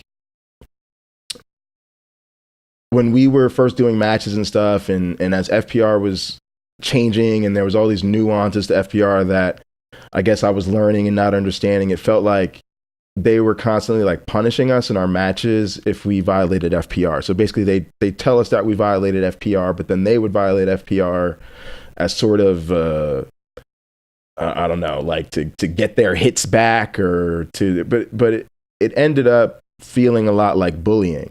And it got to a point where, one, it was incredibly discouraging and distracting. You felt like you didn't want to do anything because you were probably going to do something wrong, and then you were just going to get jumped or whatever the fuck, and or just beat down again. So why try? And on top of that, anytime we disagreed or whatever, it ended up being a big argument. And it was like, it doesn't have to be this way. You just don't have to be such a fucking asshole about it. And for people that think that shit helps, it felt like he was like this was like the fucking heart dungeon. Like he's gonna fucking work you over the hard way or whatever. Rookie's gotta fucking learn. For people that think I'm being dramatic, I'm not. The shit happened live. It was on my stream. People were constantly asking in the chat, why is this guy such an asshole? Why is this guy so irritating? It was bad. It wasn't like, oh, once in a while you violate FPR, let me get my move back. It was like, oh, I'm going to come across the ring when you're standing on the apron not doing anything, and I'm going to just fucking smack you and knock you off the apron because I don't like your outfit. Okay? Or shit like that. And I'd already let Damien know that I was offended. I was bothered by a lot of the ways he said certain things. I specifically mentioned to him that I had a problem with the racially insensitive comments he made. Again, I'm not a racially sensitive person. People can joke about race, gender, class, sex. I don't care. I'm a grown ass man. My channel is marked for adult content. But if it gets to a point that it bothers me, it's just too much, dude. It's 2019. Get a grip. Like, get a better sense of humor. Honestly, if that's all you can do to get pops, it's like it reminds me of a kid who like made an inappropriate comment as a class clown in 7th grade and and everybody kind of snickered and they got a little reaction from some girls. And here we are now in 11th grade, about to become grown ass motherfuckers, and they've just had the same shtick ever since, and it hasn't ever been funny since that one time, but they just don't get it. You see what I'm saying? And it's like, dude, just evolve as a person. There's other things to joke about. There's other ways to get people to laugh than being a troll who deliberately says divisive things. Okay? And it got to a point where, between the inappropriate comments, the fact that he was constantly undermining all of our ideas, the fact that I felt like he had undermined my stable, the fact that I felt like the people in my stable weren't as enthusiastic about being in my stable or as enthusiastic about the ideas we had come up with creatively, then, that was very frustrating to me. And it got to a point where I just stopped playing with him. I just wasn't having any fun. Anytime I did matches, I literally just stopped. I literally just like pin me and let me go about my business, because I don't want to do this anymore. So here I am. I'm super excited to be in my Fed. I'm super excited to be doing things in my own way to help that Fed grow and be better. And I have a lot of people in my channel, in my community now, that are excited about my participation in this Fed. They're excited about this Fed. They know the connection between our universe and this Fed. And now I'm routinely getting on and I'm being triggered. Even Damien used to love to say that. Oh, he's so triggered. Oh, he's so triggered. Damien, I'm bipolar. I told people I'm bipolar. So if you're you're deliberately antagonizing a bipolar person who's fucking streaming, who you know is streaming. I just did the math. I stream on average at 6 hours a day. Sometimes I stream anywhere from 4 to 10 hours on any given day. The average over the last 30 days has been 6 hours. My average used to be closer to 8. And sometimes I stream for 15 to 20 hours. On Tuesday, I stream for 17 hours. I'm not trying to fucking brag. It's not a goddamn competition. But I'm trying to get people to understand the reality of, I live in a studio. I'm serious about growing my stream. I stream all the time. I make my life vulnerable and I expose it to the public. And there's a camera, just like I am now. You may just be hearing this podcast, but I'm on stream right now. There's nothing on screen besides a webcam and full frontal my face. Okay. So people know that the vibe I try to create on my stream is fun, it's chill, it's positive, it's encouraging, we're having a good goddamn time. We're playing these games, we out here. And now I got to deal with somebody who is routinely causing me to have arguments on stream about stupid shit because they stuck on stupid and insist on being the asshole and have no common decency, even though they're aware of the situation. You know, you're saying racially insensitive shit that's pissed off a black man. You are a black man.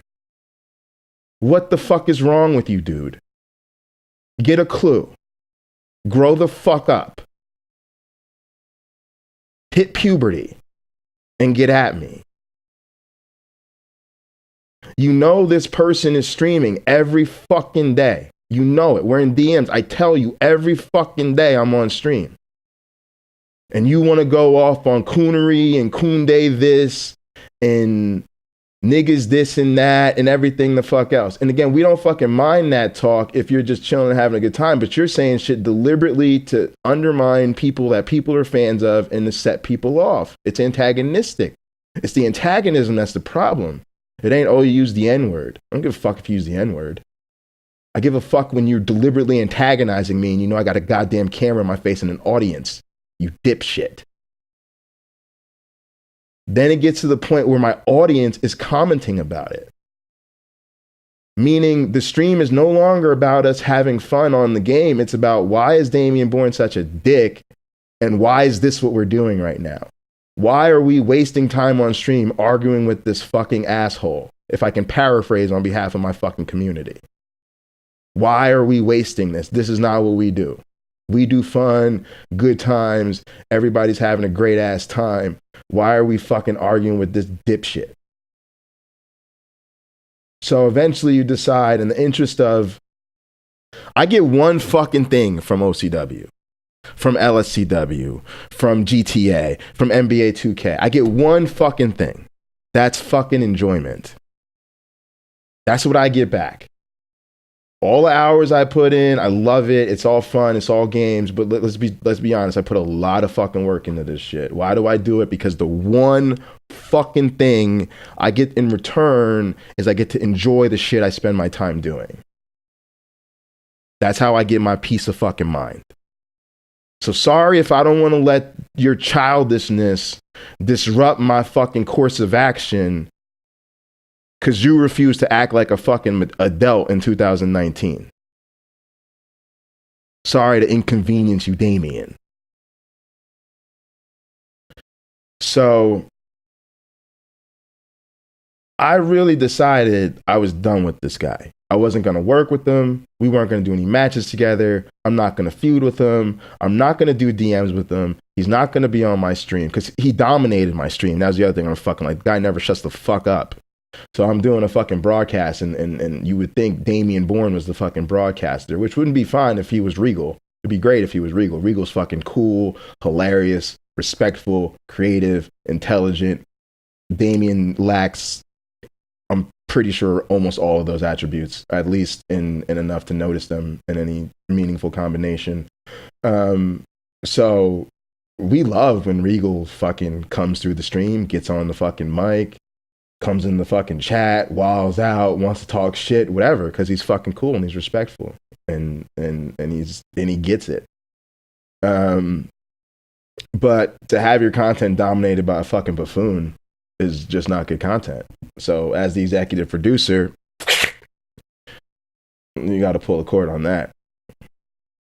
So I did, because Damian Bourne's fucking antagonism had literally become an issue for my mental health. Again, he knew I'm bipolar. I know I'm bipolar. So for those of you who don't know, bipolar is a fucking mood disorder. It doesn't mean you're crazy. It doesn't mean you're a psychopath. It means you have to be mindful and proactive in managing your mood. And that includes psychotherapy. It includes group therapy. It includes medication. And this is a thing I've had to deal with and struggle with my whole life, and it's caused a lot of grief. I have a gifted mind. My mind is a gift and a curse. I don't say that because it sounds cool. I say that because it's true. I'm lucky enough that my mind is a thing that is capable of doing things that a lot of people only dream of having, that kind of capacity for a lot of things. But at the same time, it comes with its own unique, quite frankly, fucked up chemistry. Okay, so part of that for me is a constant management, and then my personal goals. I'm a broadcaster. I'm a performer. I'm a creative person. For those who don't know, my dad is in broadcasting. My dad's been on cable for over 30 years. I grew up hanging out with my dad in the TV studio, and hanging around in the production truck and working on TV shows and hanging out in editing suites, and being a part of all sorts of really cool broadcast environments, and even started working on broadcasts as a sound person when I was, again, a preteen. So I've been in and around broadcasting my whole life, and I'm playing music and doing sound and performing on stage my whole life. And so as an artist and a creative person, you make yourself vulnerable. And as a Twitch streamer, I have what would be considered nothing short of a full-time broadcasting schedule, 6 days a week, really 7 days a week. We have 6 scheduled, but we really go 7 days a week, and we never broadcast for less than 4 hours, and we sometimes broadcast as many as 20 hours in a given day. So it's a lot. I have to be mindful of my environment. I have to be mindful of the noise around me, and be aware of distractions. I have to be aware of making sure I'm taking my medications. I have to be aware of my diet, my exercise. I have to do all those things to be able to do this as a whole healthy person. And my audience knows me. My audience is dedicated. My audience isn't big. I don't mean to make it like I have this huge platform. I think I average like 3 viewers. And we rarely have more than 10 or 15 people on my channel. Those are huge moments for us, and when that viewer counter hits 10 or 10 plus. When it's over 5, we're stoked. But we hover in that 1 to 5 range a lot. 1 to 7, 8 people, whatever. But I have so many people that are dedicated to my stream, and they're here day in and day out, almost every day, oftentimes for hours a day. There are people who have spent easily 100 hours on my stream. Easily, fucking easily. There are young people who are on yeah, I got a comment from one of my mods that says exactly, we had to start saying he was such a dick and we won't have fun. That's how the 13 and 14-year-olds were feeling on my channel. Like, we're just tired of Damian Bourne. But yeah, what I was saying is, like, these people spend 3, 4, 5 or more hours a day on my channel every single day, easily 4 to 7 days a week.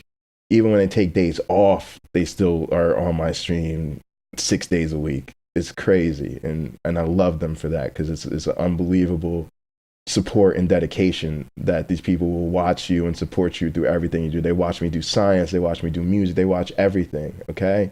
And they've watched this community grow from 2 viewers and probably 8 total views to now 125 followers and over 1,300 views, okay? So, and that's in only a few months. So I can't fake the funk to them. If somebody's pissed me off, if I'm in a bad mood, it shows. If I've been set off, it shows. If I don't want to play anymore, it shows. And it impacts my audience. It impacts the people in the chat. It impacts my mods. It impacts the ability of this channel to grow, because who the hell wants to watch a stream where the streamer's not being entertaining because they're fucking pissed? Nobody. Well, then who the fuck wants to dedicate your time as the mod to a channel that's not growing? Who wants to support their favorite broadcaster, but every time you tune into the fucking broadcast, they're gaming with this one asshole and ruining the fucking show? Eventually, you'll just stop watching that broadcaster, won't you? What choice would you leave my audience? So at what point does something have to give? And again, let's go back and get some fucking context. It's nobody in OCW's job to police the locker room. Yeah, there are rules. And some of those rules are about being respectful, respecting other people's time and effort, not being a dick. Some of those things are mentioned kind of explicitly in the handbook, but we don't, hey, read the handbook, right? So it's not like we don't cover, like, you shouldn't be doing shit like this. But nobody's going to be there to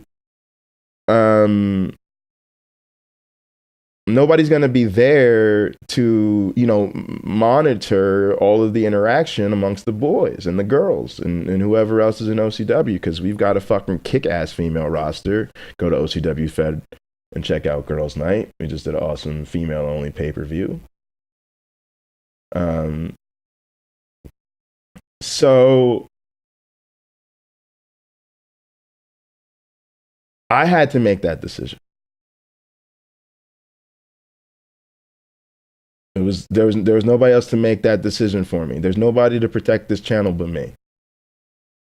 There's nobody else to realize how counterproductive something is and say, I got to pull the plug on this. So it was me. So I made an executive decision that Damian Bourne was fucking done. And I stopped responding to party invites. I stopped doing DMs with them. And when I was asked what was going on, I made it incredibly clear. Because I didn't want Skeleton and Vaughn to think I just fell off the face of the earth. I didn't want Regal to think I just stopped responding to party invites for no reason. I made it very clear I wasn't fucking with Damian. And I wasn't doing any of that shit because I didn't want to be anywhere near Damian. And when the suggestion was made, why don't you just ignore him? 1, that's fucking ridiculous. 2, I'm not in a position where I think that that's good for my content. Like, I don't think it's good for me to be in a party with somebody and then everybody I'm in the party with on stream is talking to somebody who I have muted so the party can't hear. And then everybody knows I don't like this person. So then why I'm in a party with someone I don't like, when I want people on my stream and in my community to think that being in the party with me is a fucking privilege. Being in the party with me is something cool. And the party is something that we have to share with people I'm on the game with. Right? They hear me in the party with my fucking MC. They hear me in the party with my fucking teammates on NBA 2K. They know that I take being in this fucking party with me and sharing the airspace on my fucking stream seriously. And I don't fucking give that to anybody. I give it to people who I think offer some value. So 1, that was not a solution to me. Also 2, how do you feel about your friends if I'm like, yo, we're having a party, you know that kid that fucking pisses you off that you can't hate? Yeah, we're inviting him too. But don't worry, we're just going to all party with both of you at the same time. You just ignore him. I'm like, That ain't my kind of party, right? Again, that's not a fun environment for me to be in. That's not helping me be in a stable, healthy, productive place. It's just putting me in a place I'm uncomfortable, just so that the people that have decided they still want to play the game with Damian don't have to deal with the consequences of Damian Bourne being a fucking asshole. Sorry, but riddle me this. What the fuck would it have been for y'all to jump in a party with me and for us to do DMs without Damian? Just a fucking question. Because apparently, in all of this, somehow alienating Damian Bourne would be the fucking worst thing ever. But, okay. So, if I were to say OCW harbors trolls, then I guess I'm probably going too far with that, right? So, let me catch you up to speed on what the fuck happened after that. I decided this shit's pissing me off. It stressed me out, but I miss my homies. I miss having fun in DMs with my friends. I'm going to just dead it. I'm going to make it very clear what I was upset about, and I'm going to give it another fucking go. I'm going to let it go. I'm going to just try one more time to let the past be the past and have fun and give playing with Damian Bourne another chance. And for those of you that don't know, I'm not a fucking unreasonable motherfucker. When Damian Bourne started calling my tag team cartoons, we ran with it. We made fucking cartoon outfits. We fucking made superhero attires. We made Power Ranger outfits, and we did DMs. And as we were trying to show them, like, yo, we could take this and run with it. It could be something fun. We could make this a fun rivalry feud. But, right, Damian's trolling has to just go deeper and deeper and deeper, right? And always get to the fucking personal attacks. And so, again, Damian decided that he didn't like those outfits that we wore that day, because that was the day we wore tribute outfits, because they were always calling us cartoons. So we were like, yo, we got some serious outfits for you. So we made Damian Bourne and Mystico attires, right? Again, fucking come at me, OCW fucking Fed. That's who the fuck you're working with. You get in a fucking program with me, I might set off my whole attire entrance game just to really get at you so that our wrestlers are building a meaningful program. Like, that was our whole fucking notion, because we saw fucking money. We were like, these guys think they're so fucking serious and they want to call us the fucking cartoons. Yo, let's run with that. Everybody knows CW Fed would fucking love that shit. What outfit are the fucking cartoons gonna come out with next? Are they gonna be Power Rangers? They're gonna be fucking Batman and Spider-Man? They're gonna be Ren and Stimpy, you know? And now we got Bornistico. This team's gonna come out all fucking serious and fucking try to whoop they cartoon ass. I'm fucking down for that, right? That's fucking business. That's the fucking wrestling business. How you fucking pop crowds and sell tickets, dumb shits. But this motherfucker takes it and goes off, starts fucking attacking me in the match for no reason. I'm literally standing on the apron and the man's fucking attacking me for no fucking goddamn reason. Like, totally, like, not even in the vicinity of FPR, right? Even though I'm constantly the defense that is always brought up from Jay about Damian Bourne is apparently he's supposed to be a good hand at FPR, which maybe he is in his matches, but you know, as far as his presence on rookies is concerned, we may want to reevaluate our FPR models, who we think the real good people to learn FPR from are, because Dame sure wasn't Damian Bourne. And by the way, FPR is not that fucking hard. You don't need a fucking system of enforcement. You don't need to be a fucking hard ass about it. You just need to remind people when they do something wrong that they may have overlooked something, or that there's some rule they weren't aware of. And like I said, we've done it on our channel with people who are literally 13 and 14 years old. They have successfully learned FPR. They could pass a fucking FPR test if OCW would let them in and lower the age limit, which I'm not even going to talk about. That's not a conversation right now. But the point is, they could fucking do it, and we've never had to get in a fight or an argument for them to learn FPR. I've never had to beat them up. I've never had to enforce anything. I've never had to make them feel shitty or stupid for violating an FPR rule. Okay. We just say, oh, see how I just reversed you and you actually punched me in the face before I was able to do anything? Yeah, in FPR, we try to give each other a moment to take advantage of that reversal so that a person isn't wasting their limited reversals. And they go, oh, my bad. Oh, no worries, dude. And we all go about our lives. See how easy that was? That's how you teach people FPR. Also, you read the rules. Like I read people the rules. I pull up the OCW Fed website. I go to the handbook. I read the rules through with them, and everybody's fine. Okay? So I call bullshit on all this. It's so hard to learn FPR that somehow you've got to somehow be a dick about it. It's just not. This is fucking nonsense. Okay? But on this day, this one day, I decided to give Damian Bourne a fucking shot. He goes off and starts attacking me and shit, and I fucking let him have it because I was tired of his shit. And now he was off the reservation, beating me up for no fucking reason, being totally pissed off about a fucking attire, and again ruining a fucking DM. And again, I'm not having fun. And again, Damian Bourne's fucking being an asshole. And I just decided to give him another chance. And you know what the fuck comes out of that fucking buffoon's mouth for being criticized, for being rightfully called on his shit? You were violating FPR, you dumb fuck, and you were called on it. Eat it and stop being a bitch.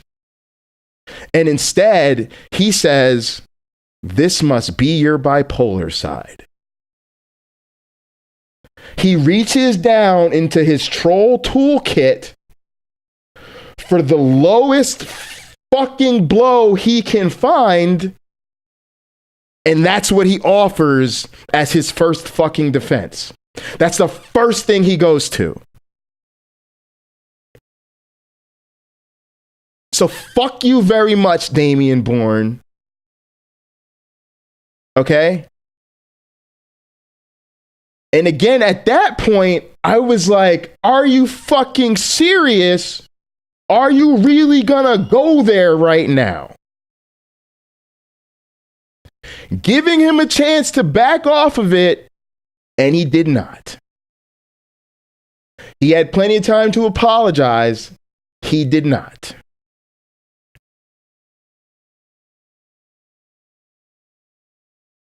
So that was it. That was so I can recorrect Damian's bullshit history, because Damian's the kind of fucking asshole that not only doesn't take responsibility for his behavior, he's the type of dumbass motherfucker that insists that it's everybody else's responsibility to take responsibility for his behavior. And I will explain that shit to you in a second. But since this fucking dumbass wants to tell everybody, well, why didn't you pull me aside and tell me? Why didn't you talk to me about it? We did, you stupid motherfucker, you dense idiot. You don't fucking listen. So since you don't listen, you don't remember when people tell you, pull you aside and talk to you shit, because you don't fucking listen. You have to listen so that you can remember what the fuck is told to you so that you can act accordingly. Listening comes first. If it goes in one ear and out the other, of course you're not going to remember it, you stupid motherfucker. Because yeah, I can use insulting language too. But this time it feels very much deserved. So,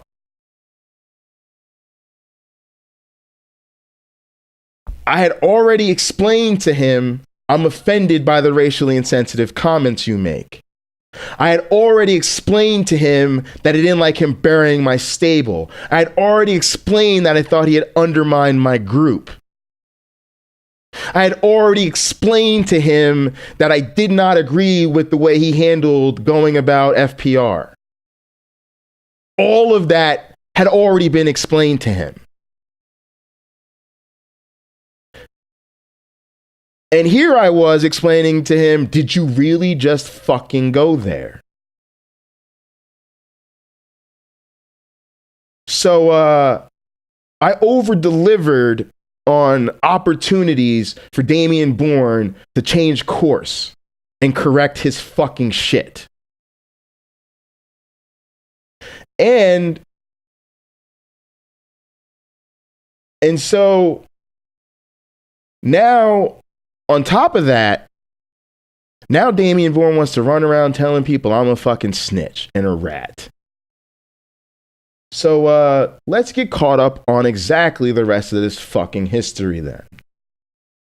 For those that don't know, I didn't want to rat Damian Bourne out. I decided it was a locker room issue. It should stay in the fucking locker room. It was an issue amongst the boys. And as long as I didn't have to work with Damian Bourne and people understood I wasn't going to work with Damian Bourne, it didn't have to be a problem. It became a problem when I was booked against Damian Bourne.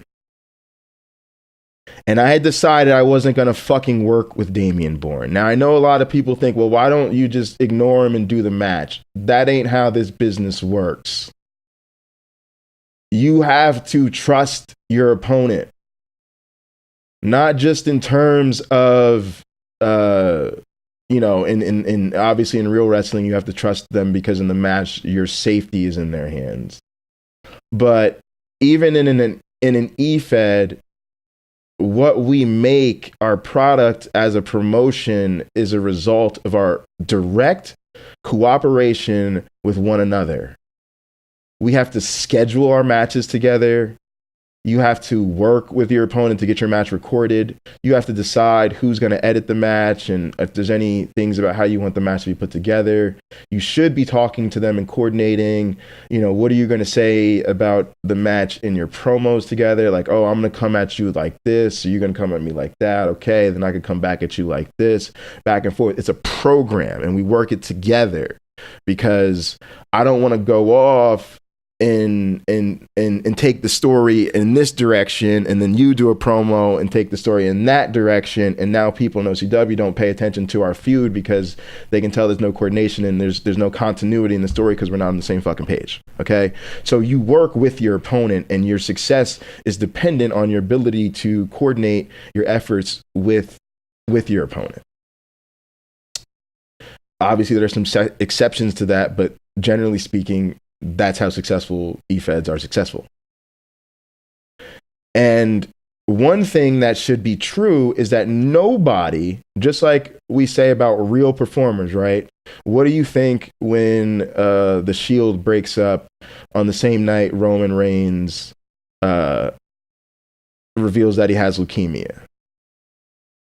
What do you think about Naomi and Mr. Uso's marriage being used as fodder for storyline on WWE programming?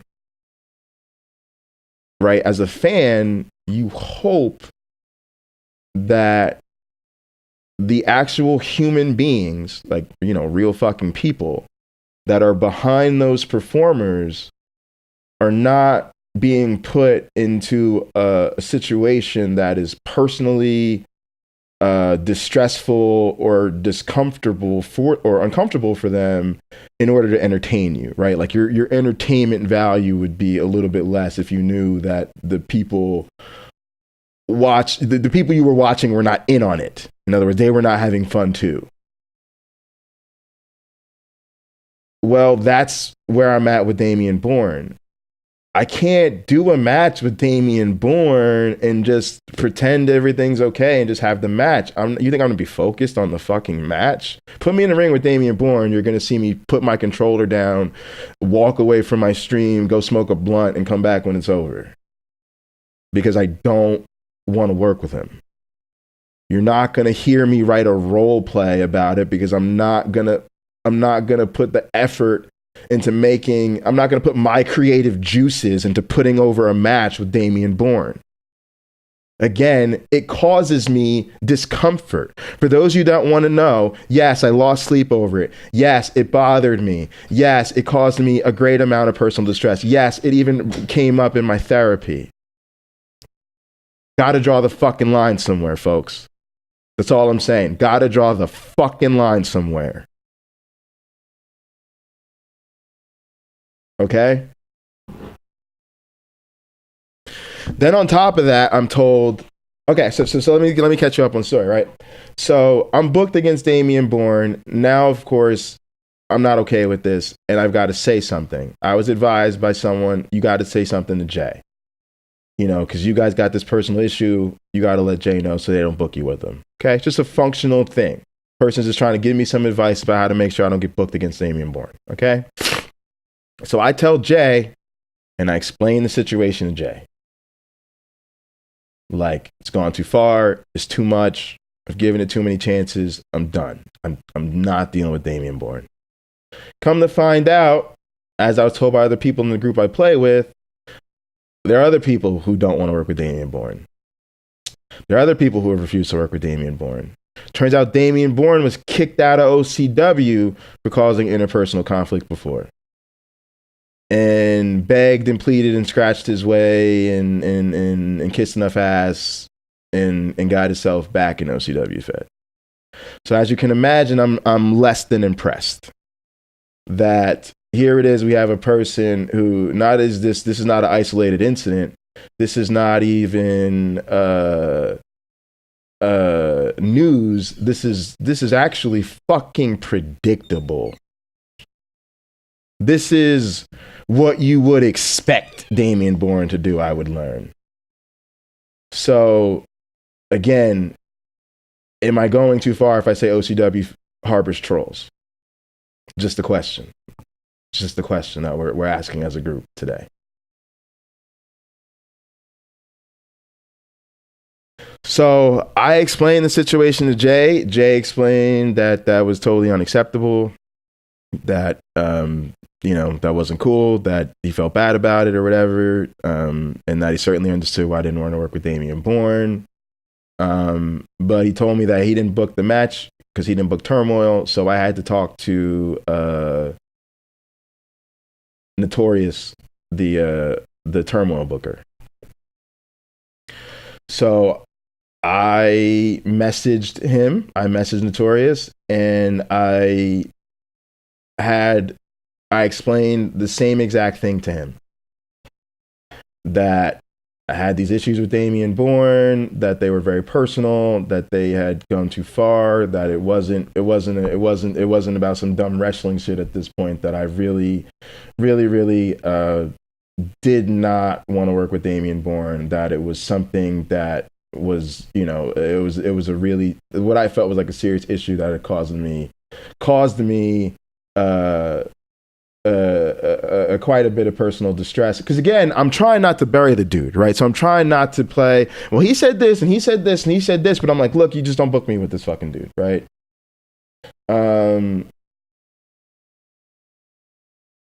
So I explained to him, hey, I wanted to speak to you about getting booked on Turmoil. This is November 10th, 2018. I'm really excited to debut in OCW. I'm in a tag team with Alex Asher. As I told Jay the other day, I'm working on developing my Twitch channel and making some promotional stuff for OCW character. I was hoping to wait another week or so before doing my first match. And I go on and explain, also, I really don't want to work with Damian Bourne. He's upset me a few times in the past personally, and I really don't want to have anything to do with him. I know it should be fodder for some kind of worked shoot or something, but nothing of the sort interests me. I'm not trying to be difficult. He just makes me very uncomfortable.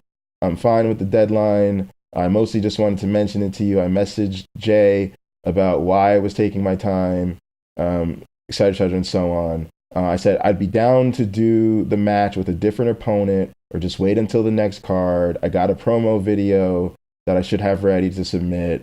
I kind of like to have the promo on a show before my first match anyway.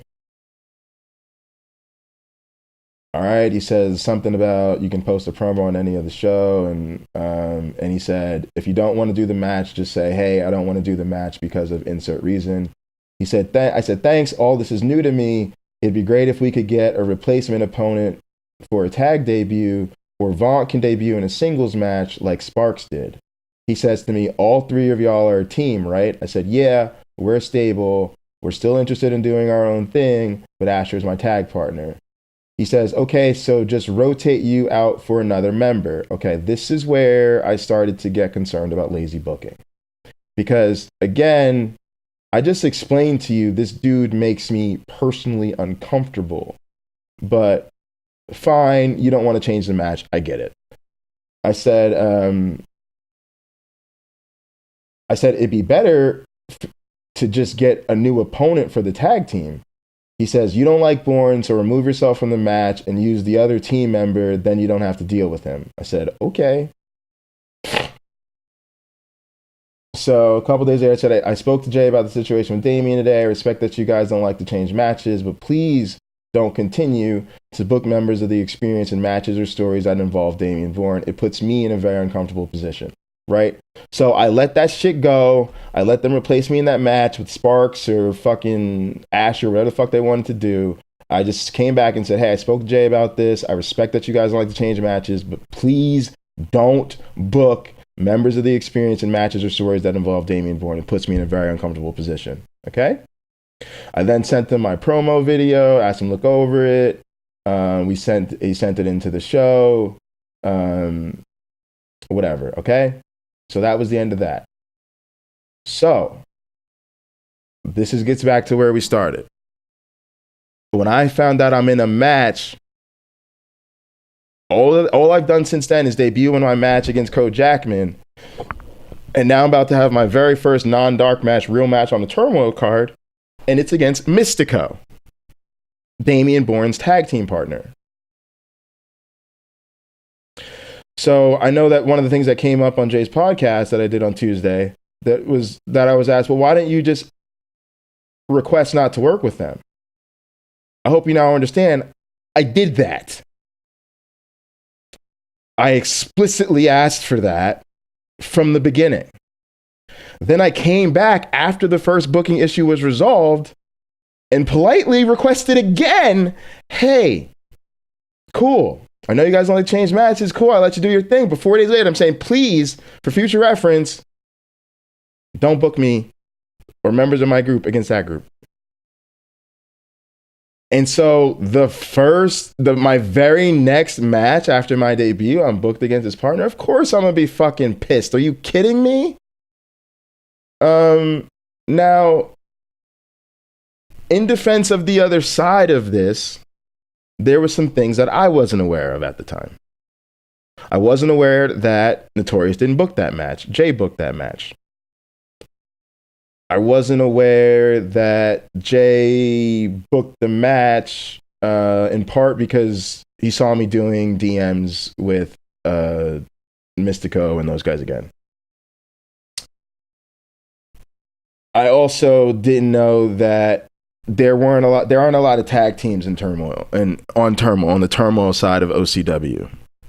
Okay, so those are pieces of information I can take into consideration as a reasonable person. But still, at the time, not knowing those things, it felt like the booker I had just asked not to do this one thing did exactly that. So when I go off on my stream and I'm talking about how you don't book, so what happened then, right, is I go off on my stream about how you don't book me in a match with Mystico because it's a non-starter as far as the story is concerned, because Mystico is Damien Bourne's tag team partner. And so there's no way for me to really do a role play or do anything around my match with Mystico without having to acknowledge Damien Bourne. And if I do, it's stupid. Like, I'm just ignoring him. Like it makes me look petty. Like I'm just, I'm just overlooking. Like it just looks so dumb. It just looks stupid. And the thing that was the OCW comeback to this, which again, I'm going to call insider baseball on, meaning I think there's certain things in the OCW locker room culture and just in OCW in general that make sense if you've been in OCW for a long time. But if you think about what OCW Fed sort of says it is on the surface, and certainly where we would hope it would go in the future, don't make sense, or they kind of sound contradictory to each other. So one of those things is that you're always told, like, it's up to you and it's on you and it's all about what you do and it's all about you making the most of it. It's all about you making your matches matter and you writing promos and you being active and you doing something and not sitting back and relying on the bookers to make your stories for you. Well, but then they turn around and tell you, well, not all the matches are meaningful. sometimes we just throw guys together to have a fight, and that doesn't really have to have anything to do with their feuds or storyline. They're just matches that don't mean anything. Yeah, okay, so that may be, again, insider baseball. That may be something that makes sense if you've been around OCW Fed for a while, but it doesn't make sense in the sense that the whole purpose of a role play Fed is to build up stories and meaningful content around your matches. So even if the matches are meaningless, you don't let the audience in on that, and you don't let the audience in on that by the performers not performing that way. Right? Wrestling is booked. You do make the matches. And by making the matches, you determine who has the opportunity to interact with who else. And by scripting who is going to fight who, you constrain the stories of the wrestlers if we're going to assume that the stories the wrestlers telling us have a direct connection to the card, and your whole job as a fucking promotion is to make me believe that all of the card is meaningful. If you guys watched the UFC Fight Night that happened last night, their first kind of big shindig as part of the ESPN family, you saw a great example of this. Every match from the pre-prelims, through the prelims, through the undercard, through the middle card, through the main event, all on the main card, were all presented as incredibly meaningful. Whether they were two people debuting, looking for a big win, or a veteran trying to make a comeback, or an unproven talent trying to work their way through. Every match had a fucking story. Every single one. Because your job as a promotion, and again, I'm not trying to criticize OCW, I'm just trying to take a step back and say, what the fuck is the purpose of any Eve promotion, real, fantasy, or otherwise, is to promote the fucking fights. Sorry. So anytime you're trying to tell me that we should be making allowances for matches to mean less, I'm going to say that's actually a little bit counterintuitive and a little, I'm going to call insider baseball on that. Like, maybe sometimes we do just have to throw people together, but even then you're hoping that they can make something of it. And so again, I'm going to defend the comment that if you are putting members of opposing tag teams together and they're somehow supposed to ignore the tag team context of that booking decision, that's just discontinuity. It's just weird. It's just random. It's just the same exact thing that WWE did when SmackDown lost 6-0 on Raw, and then on the next SmackDown we're just gonna act like it never happened. So you mean I'm part of some new upstart tag team that's supposed to be trying to make its way up the tag team ranks? I have a match against somebody who's a contender for the tag titles, and we're not going to talk about our tag teams? No. So you gotta keep us away from each other so that they're having this run for the tag title. So let them, wrap their shit around their run for the tag titles. Let us wrap our shit around our being a new tag. I'm thinking that if I'm OCW, they're way up. They're the number one contenders or some shit like that for the tag titles, or they're in the contention or whatever. We're a tag team nobody's even seen wrestle before as a tag team. So why do these two teams need to be facing each other right now anyway? Right. So, and in defense of that comment, after what I explained to OCW, I was trying to signal to them, and I think you guys can see by the history I've laid out here, and I went into more detail with Jay than I did with the booker. But the point is, I've tried to make it clear that something real happened here, and that this is a situation they need to take seriously and kind of pay attention to. And in my estimation, it was just sort of like, rookie's being inconvenienced by his booking and whatever. We just want to keep the thing rolling along. And like, that's fine. That's fine. That's cool. That's your right to do that. But if I call you on it, don't get caught up in your feels about it. Don't get caught up in your feels, because I'm not coming out of left field with this. I'm coming out of a place where like something fucking serious happened to me. You guys, I hate to say it, kind of brushed it aside and overlooked it. And now and then too, what happened was Jay was kind of trying to come at me, kind of trying to say like, well, you signed up and you know, you haven't been that active. You haven't been role playing and kind of shit like that. And I'm like, so on one side, I got the president coming at me saying, I want to see you role play. I want to see you do meaningful shit. I want to see you do stuff. And then I get booked in the one program I said I can't do anything in. So that is where I'm at when that happens. Of course I'm pissed, because I got Jay saying, oh, you submitted your promo, but you haven't done any role plays or anything based on your matches.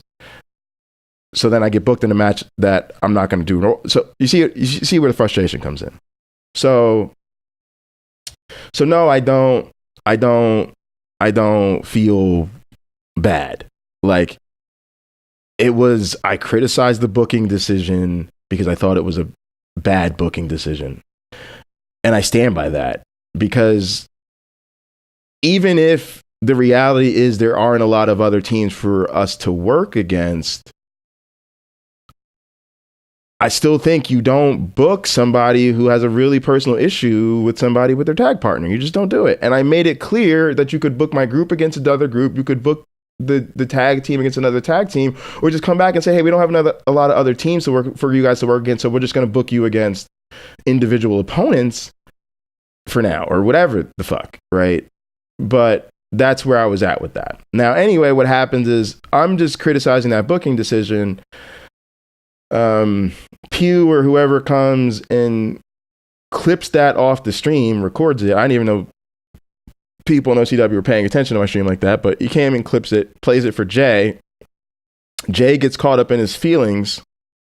And so then Jay hits me up and wants me to be on the podcast so we can air all this out in front of the whole, for the OCW public, which I had no problem with, because when I went off on stream about the booking decision, I continued my conversation with the booker, right? I didn't just go off for no fucking reason.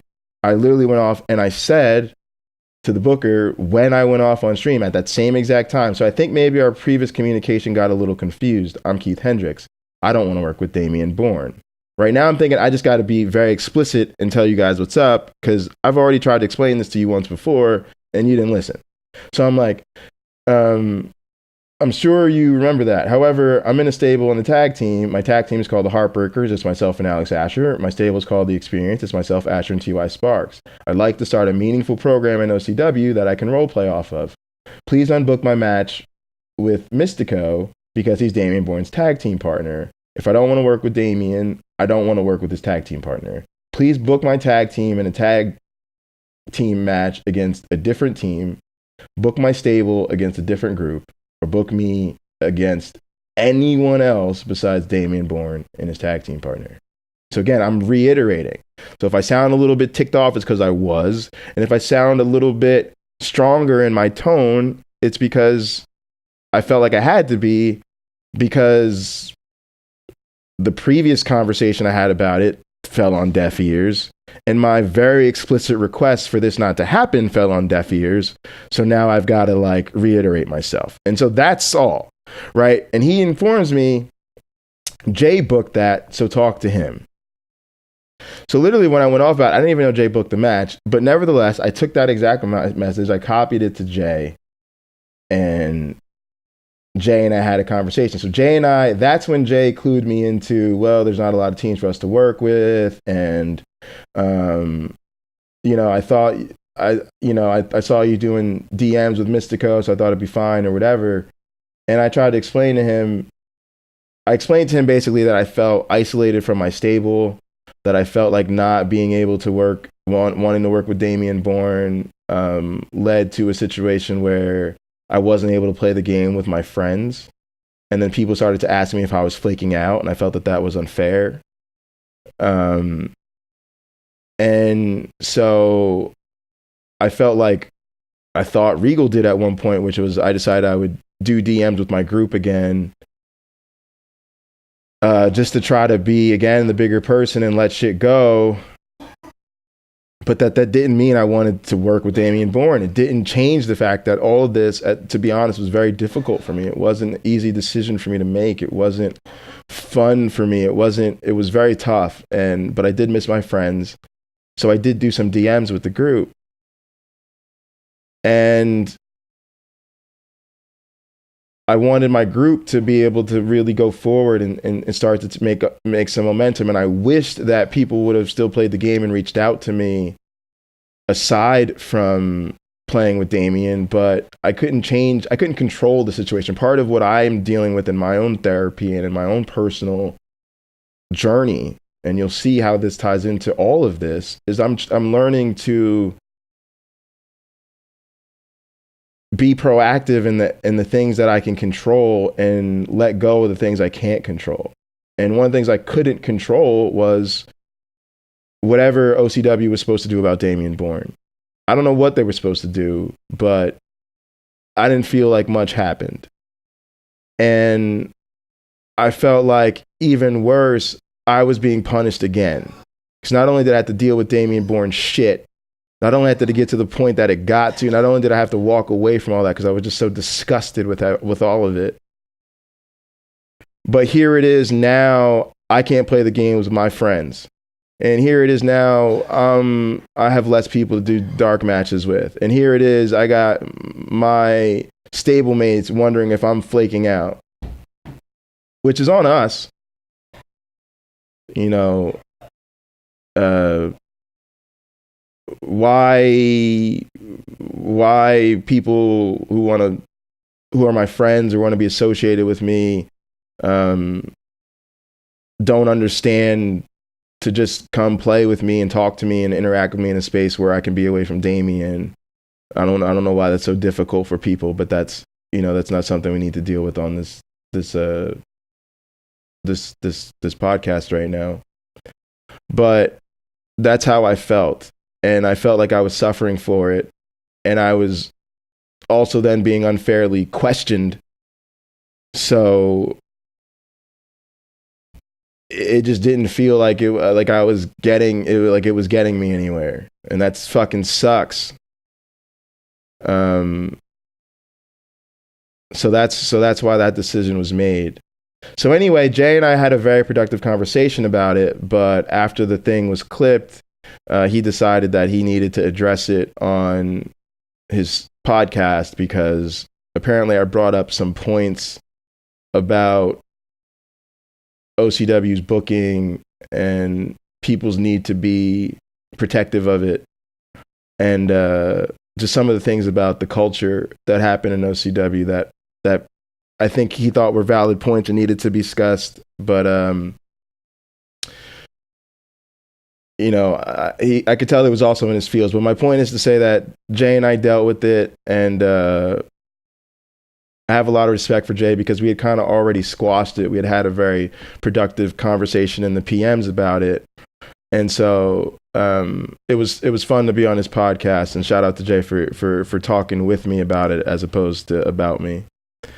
And by the way, Jay's always been cool. I've always been able to reach out to Jay. I know Jay has had his own kind of perception of my activity in OCW, and I think I've been able to address that a bit here, and I've certainly addressed that with him before. Also, to be honest with you, when you're dealing with personal shit like I was with Damien Bourne, it's very discouraging to your participation in OCW. I'd be lying if I said anything other than that. And there was a period where I did just need to take a fucking breather because it was all very intense, and that's sad. But that's why we need to think about these things and reflect about them. Because again, nobody wants to work in an environment like that. Nobody wants to give this much of their passion to something and then just be so blatantly disrespected. But anyway, so we did the 2.5 hour podcast, and one of the things I repeatedly said during that podcast was that I felt bad that Damien Bourne was not there to defend himself or speak up on his own behalf. And I tried to, again on the podcast, avoid burying Damien until it just got to the point where I had to tell the truth about what happened so that people could understand why I made the choices I made and why I was so upset at the prospect of being booked near the guy. Okay, I needed people to understand I'm not being petty. I'm talking about some real shit that if Damien Bourne wasn't such an internet troll, like some shit would pop off in real life when you come at people like that. So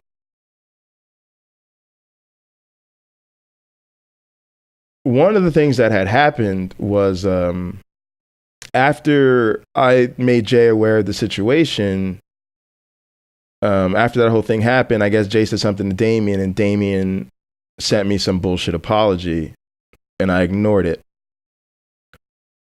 And I ignored it because, one, I needed time.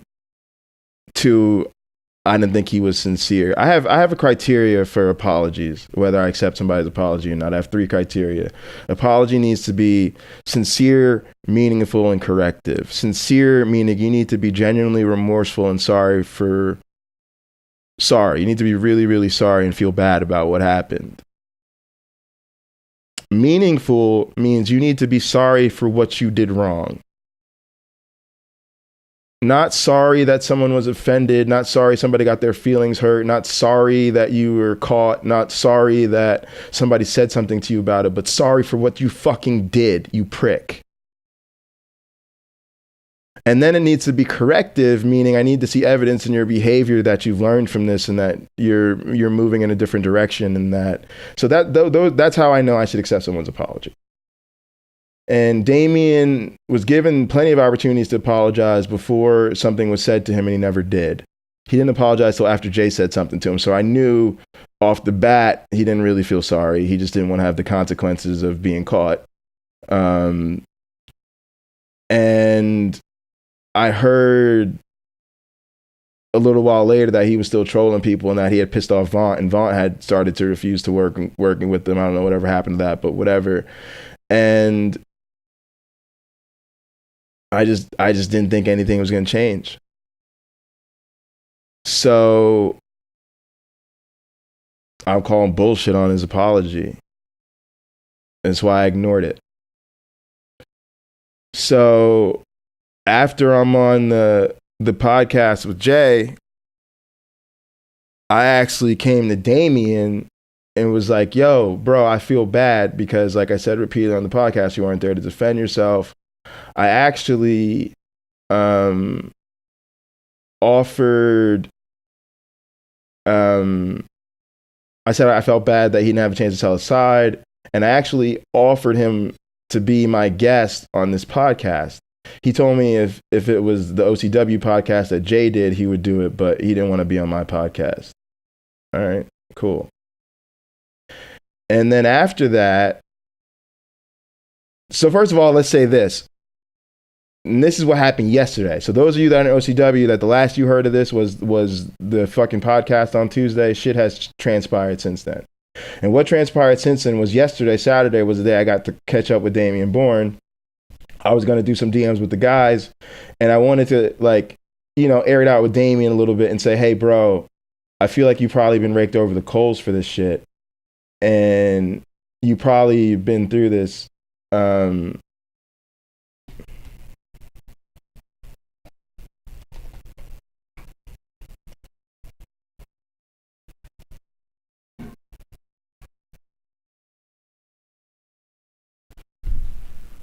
Skeleton saying he changed his mind. Skeleton, he didn't change his mind. He didn't change his mind about wanting to be a guest on my podcast. I asked him if he wanted to do it. He said he didn't want to do it. Then he started a fucking argument with me. And then after he set me off again, then he said he would be on the podcast. And at that point, I'm not having him on.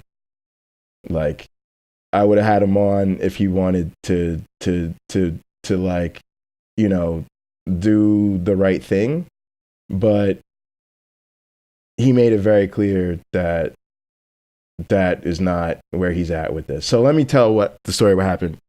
So I asked Damien if he wanted to be on the podcast. That was my intention. He said he didn't want to do it. He basically told me I didn't have enough clout or my podcast wasn't cool enough for him or whatever. Fuck. All right, cool. He said he would do it if it was OCW's podcast, if Jay asked him to do it, but he wasn't going to do it for me. Okay, cool.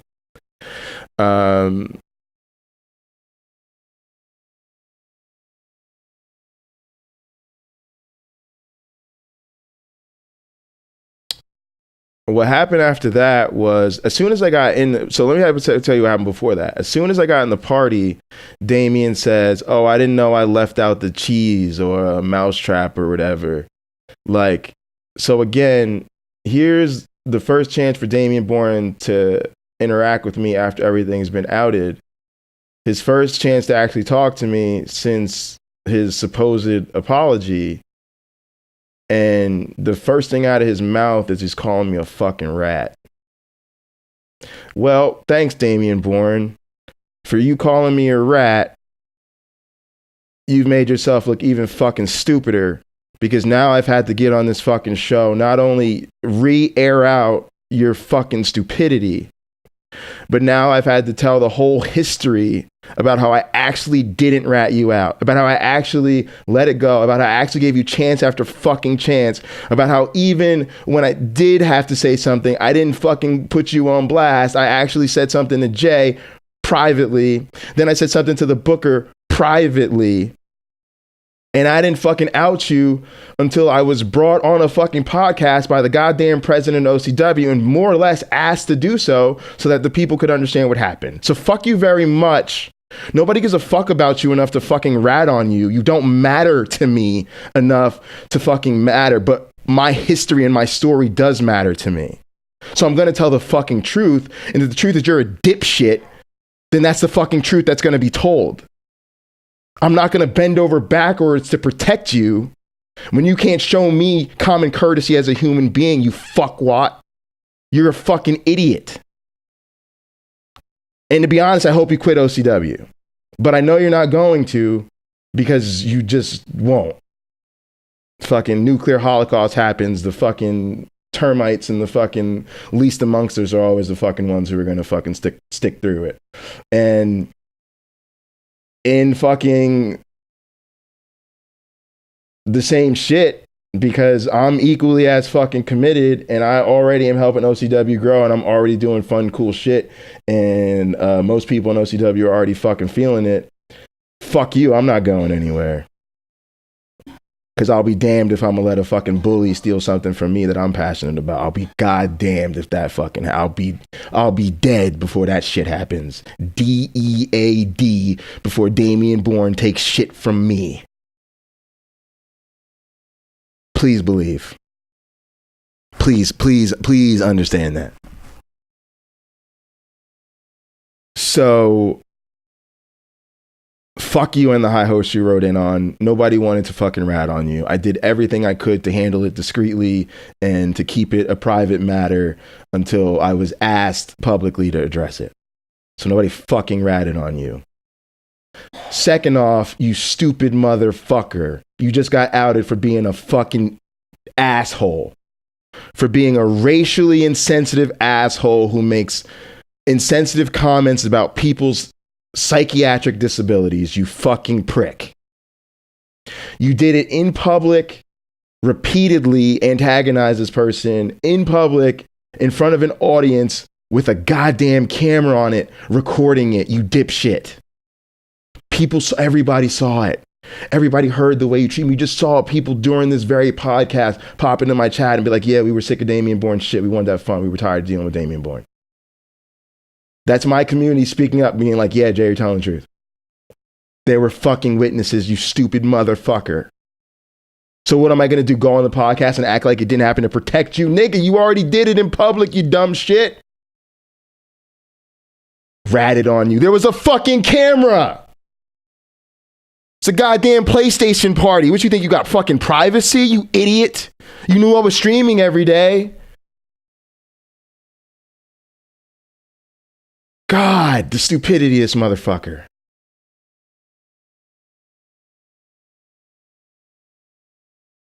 And as soon as I give you a chance to clear the air, and I'm coming at you respectfully, like, bro, I hope you weren't giving too much undue stress over this. You gonna give me a hard time for being a rat?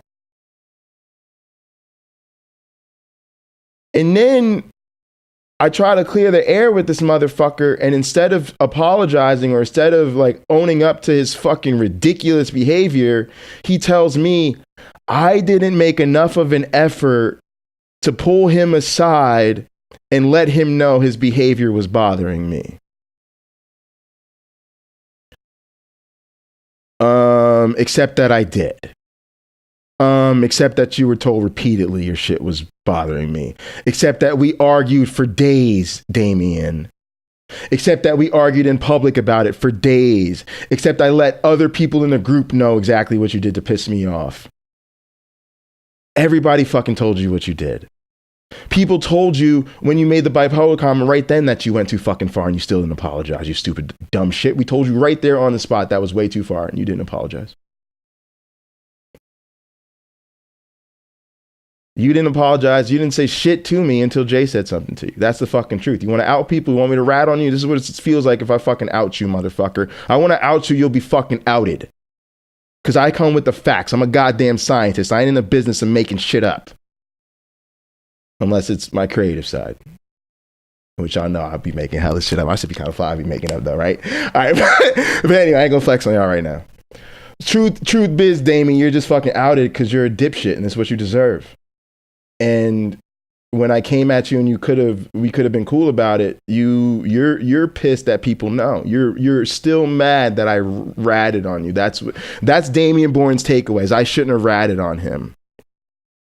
And I should have done more to tell him he was hurting my feelings. Other than say, Damien, you're fucking pissing me off and hurting my feelings. That didn't get the message through. I should have done more than that. I should have done more than never play the game with you. Go from playing the game with you every day to ignoring every party request that you're in. You need a fucking novel, bro? You need me to write, you need another handbook, dude? You need me to write the expanded Damien Bourne edition of the handbook?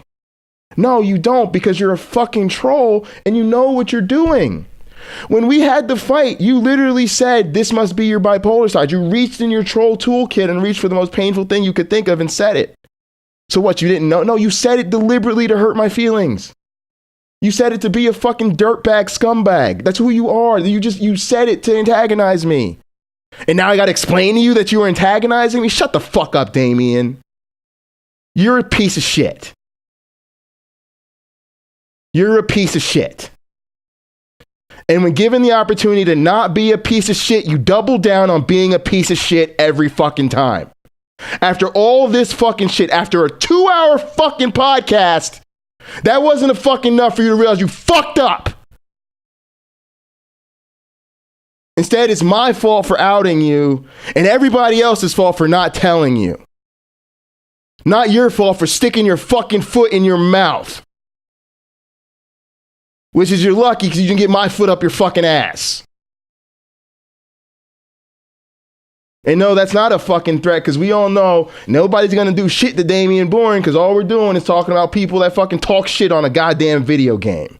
Which is why I got no love for trolls to begin with. So now you go back and you comb your way through this story, you pick through the facts and now ask yourself this question. Is OCW harboring trolls? It's just a question.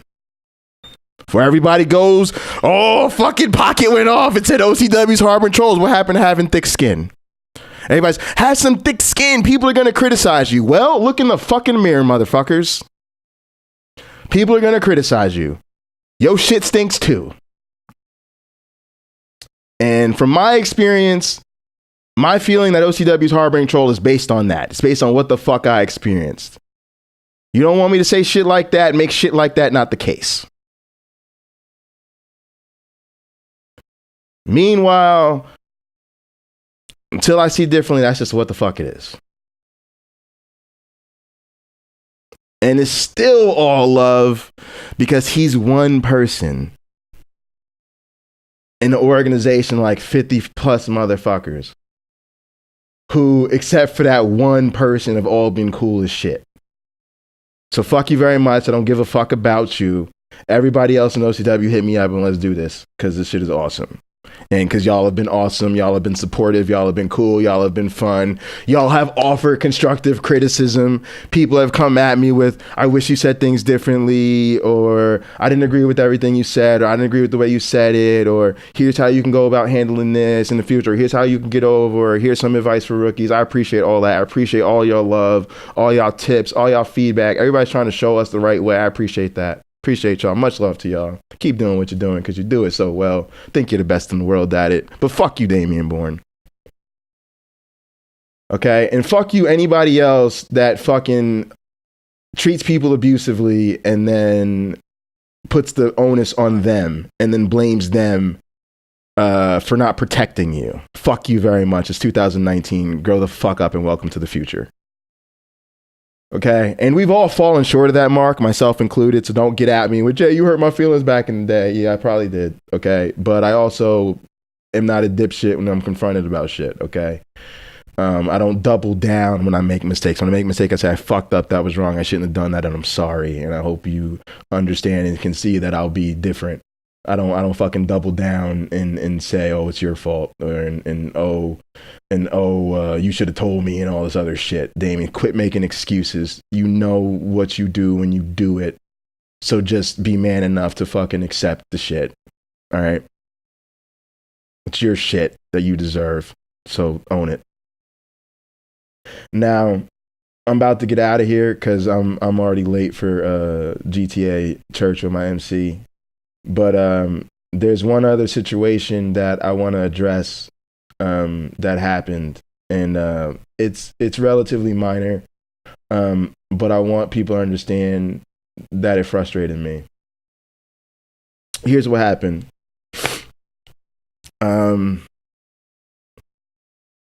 A lot of y'all know we worked on a intro video for LSCW. Check out the YouTube channel, and you can check out that intro video. It's an intro for our televised show. And I spent a lot of time working on it. I think it came out pretty good. A lot of people that were coming through the stream really liked it, and a lot of people I showed it to really liked it. So I wanted people in OCW to see it because I wanted some feedback on it. I want to see if they liked it, and if they liked it, then I could do something like that for OCW, because I don't think we have something quite like that for our shows. So I dropped a little link in the OCW Discord.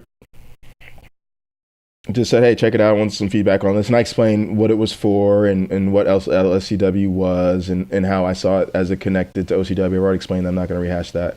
But I mentioned that a little bit in the chat. And then some of the people I was talking to, I sent it to. Like, I sent it to Jay. I sent it to, maybe I sent it to Quartz or somebody like that. But I sent it to a couple people. Jay actually looked at it and said, it looks dope. I was like, cool, I could do something like that for OCW, right? But my point is, I was trying to be proactive and constructive and trying to show, like, hey, this is something I could do and get some feedback and see if I could do something for OCW. So I dropped that in the Discord. So we started talking. At that time, they were talking in Discord about raising money for Jay to meet one of his favorite wrestlers at WrestleCon or something. And I was talking about how I'd be down with that and how I'd contribute to that fund or whatever like that. And I was giving them a hard time talking about how they're going to have to raise OCW pay wages for rookies. They have to raise the rookie pay scale if they want us to be making these contributions, So they're joking about how, 100% increase of zero is still zero and shit like that. So we had a little banter back and forth about it or whatever the fuck. I actually followed up with whoever was doing it. It was like, yo, where do I send the money? Because I was going to really send it. But the point is, I spent a little bit of time, even though I was streaming, you had a fucking camera in front of me and better shit to do. I still spent a few minutes in the fucking chit chatting with those guys, having fun. So the next day, I'm going to record our IRL wrestling podcast, the one we did on Friday or whatever with Mashed. And I was getting ready to start up the podcast. I had Mash and everything ready, and I was like, "Yo, I'm gonna jump in the OCW Discord and let them know I'm doing a podcast." And again, OCW Discord has a channel to for promoting stuff where you would normally put something like that, but for whatever reason, I can't access and post there. Tried several times, and I actually mentioned that repeatedly. I said, sorry, I for whatever reason, I'm not cool enough to post in the promote channel, so I'm going to put this up here, explain what I was doing. And ain't nobody really say shit to me, but somebody basically came through and said something like, you may want to interact here more before promoting yourself, just a common courtesy or something like that.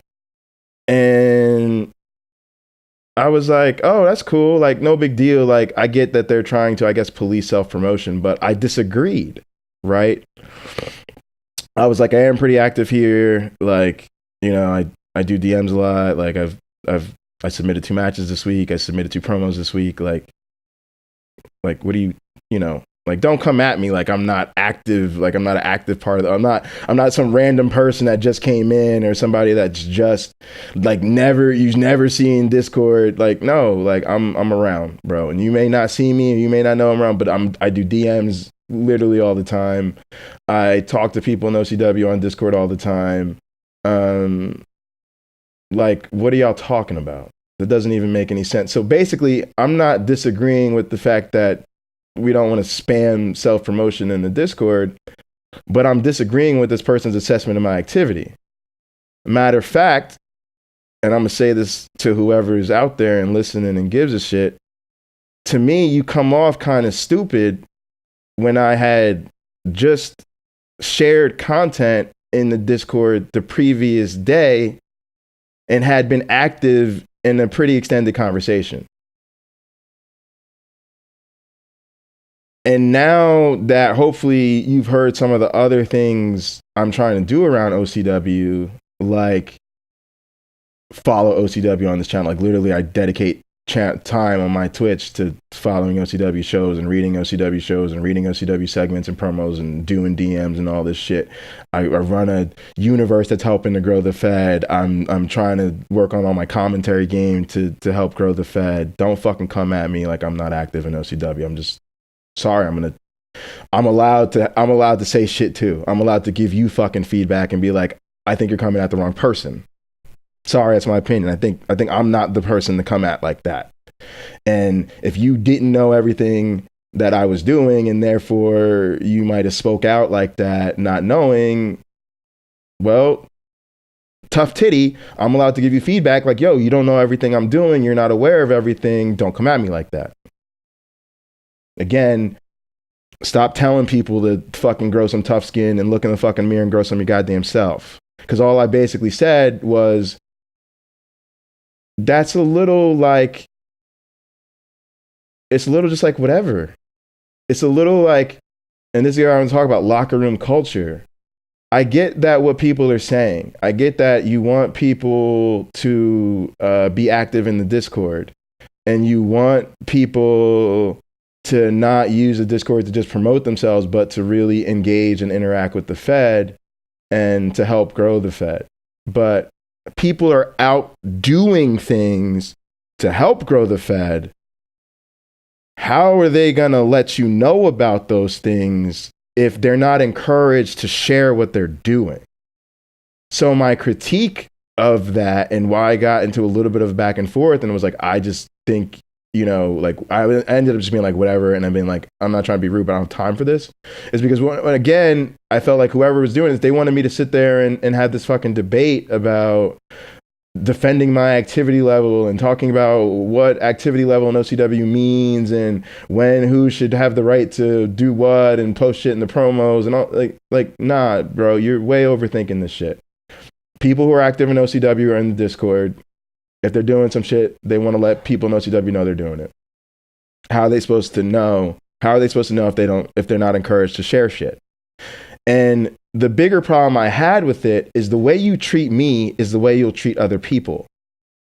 Just because those other people don't have a Twitch channel or those other people won't produce podcasts on YouTube to promote their Twitch channel doesn't mean they don't see the way you treat people. Doesn't mean they don't see the interactions that other people have on Discord.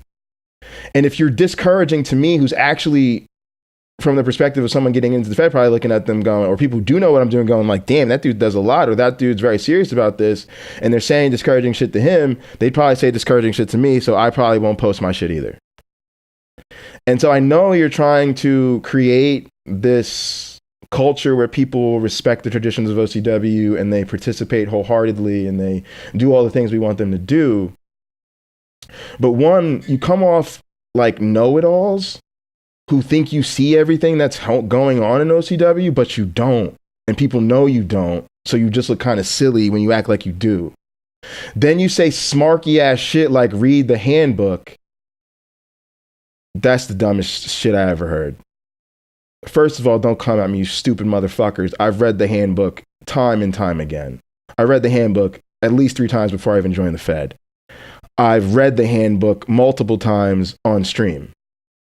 So come at me with that dumb read the handbook shit and I'm gonna put you in your fucking place because I've read the fucking handbook and I know the fucking handbook and I pull up the handbook all the fucking time. So shut that down. And you sound like a smarky asshole. You sound like some internet wrestling community know-it-all smart who's too smarky to understand that you're actually not that smart. Okay? Because and also when there's a culture of that and sort of a piling on, like one person's sounding like that and then everybody's echoing that person's sentiment, you sound like a bunch of pile-on try-hard haters. Like, you sound like, oh, dude, you don't spend enough time in the locker room trading internet wrestling community memes with us and debating the merits of, you know, the latest DLC content. And so we don't want you to promote your Twitch here. Instead of like, yo, OCW, my fucking wrestling community friends, my wrestling community homies that are in a motherfucking E-Fed from me. Yo, come through and show my stream some love because we're doing a wrestling podcast. And this is a chance for you to get your smarky ass OCW opinion out there into the world for some new people that aren't the OCW locker room to understand how dope it is to have the OCW community that you can interact with, that you can share your wrestling content with, that are going to encourage you, that are going to come through your stream, that are going to show you support. So you sound like a hater. You also seem like you're completely oblivious to what people are doing that you're not aware of. And so you might want to ask some fucking questions before you skip straight to your smarky ass little remarks. The other thing is, you sound kind of silly, like you just don't get my history because, like I said, I've been at this for a while and OCW people come through my stream all the fucking time. I had just put up some content the other day and like I said, people were feeling it. Jay said my video looked dope. Jay comes through my stream not infrequently. I bet you if I checked out my Pocket Change leaderboard right now, OCW Fed will be on it because Jay comes through my stream. All the guys I do DMs with come through my stream from time to time. Regal's known for coming through and being active in the chat, playing other games with me. You know, just getting in here sometime and bullshitting on stream when I'm streaming non-WWE shit. So again, I'm active in this community, and for you to come at me like that when people know about my activity makes somebody who's less active feel like they're probably unwelcome too. So here's a perfect example of how stupid that shit plays out. The very next day, I was about to do this podcast. I was about to do this podcast yesterday. This podcast was scheduled to happen yesterday. I actually tried to, like I said, I tried to invite Damien on. I tried to like squash shit with Damien before the podcast or whatever, and he fucking went on his whole fucking shit. And so I dealt with that, and then I didn't want to do the podcast anymore.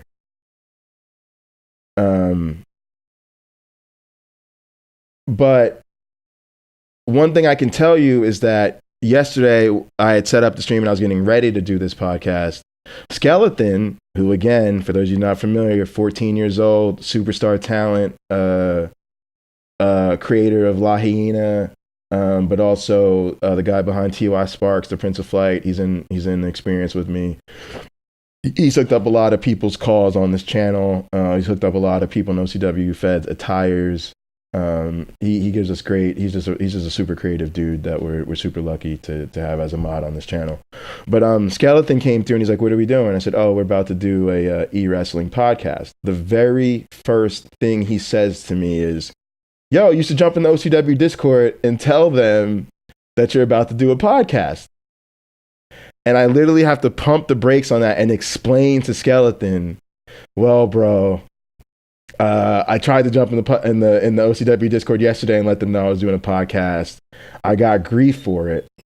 They gave me heat for it, so I don't think that's a good idea right now." And how fucking counterproductive is that right there? How counterproductive is it for somebody else in OCW as a fan who's a mod on my channel, who's just as committed to growing this thing as I am, to come in and be like, "Yo, we about to do a wrestling podcast. Yo, we got to let everybody else in OCW fed know."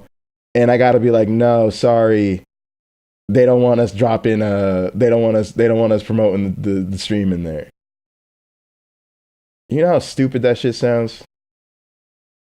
And you would never knowingly say some discouraging, stupid ass shit like that to a 14-year-old, right?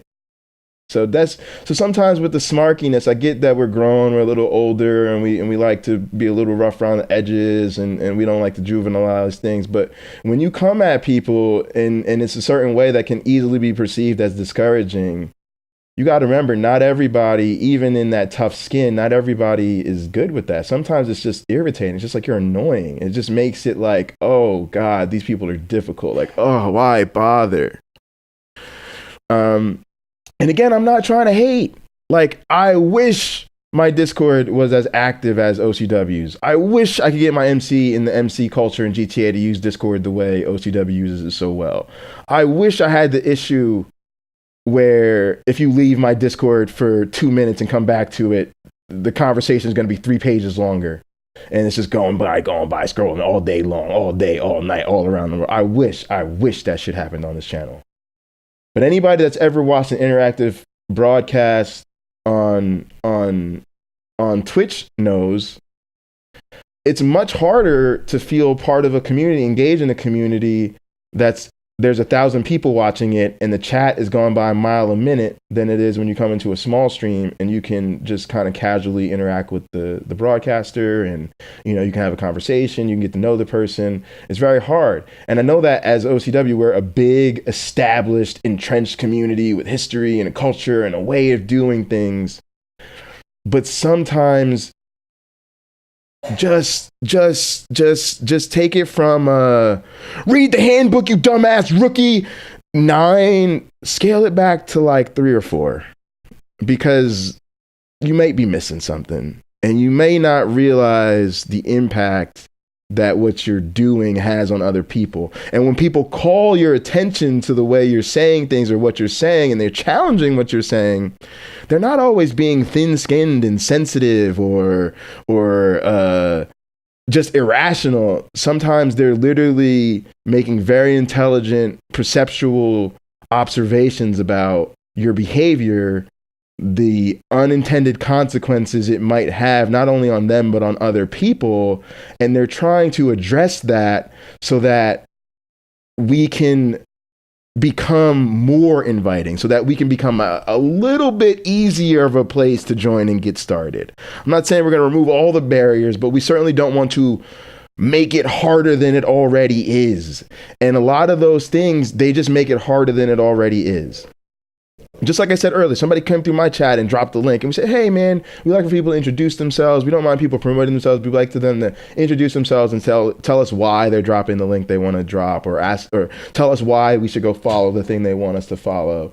Right? And so if someone sort of, stepped a little bit aside from the way we like to do things, the key isn't read the handbook, you fucking stupid twit. It's just, hey bro, we kind of do things like this, but we're glad to have your content. And why don't you just tell us a little bit more about that, right? There's a way to go about something that says, I want to correct you, but I want you here. And I want you to know I want you here. And actually, I want this content here. I want to know about this. I want to know when you're doing stuff. I just want to, encourage you to do things a certain way. And then be prepared when people will call you on it.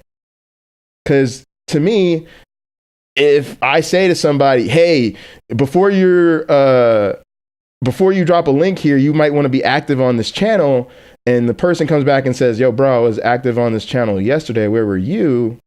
And I've been dropping content in this space, kind of when I do things and people love the content I'm dropping. And how else am I, you look like you rushed a bit.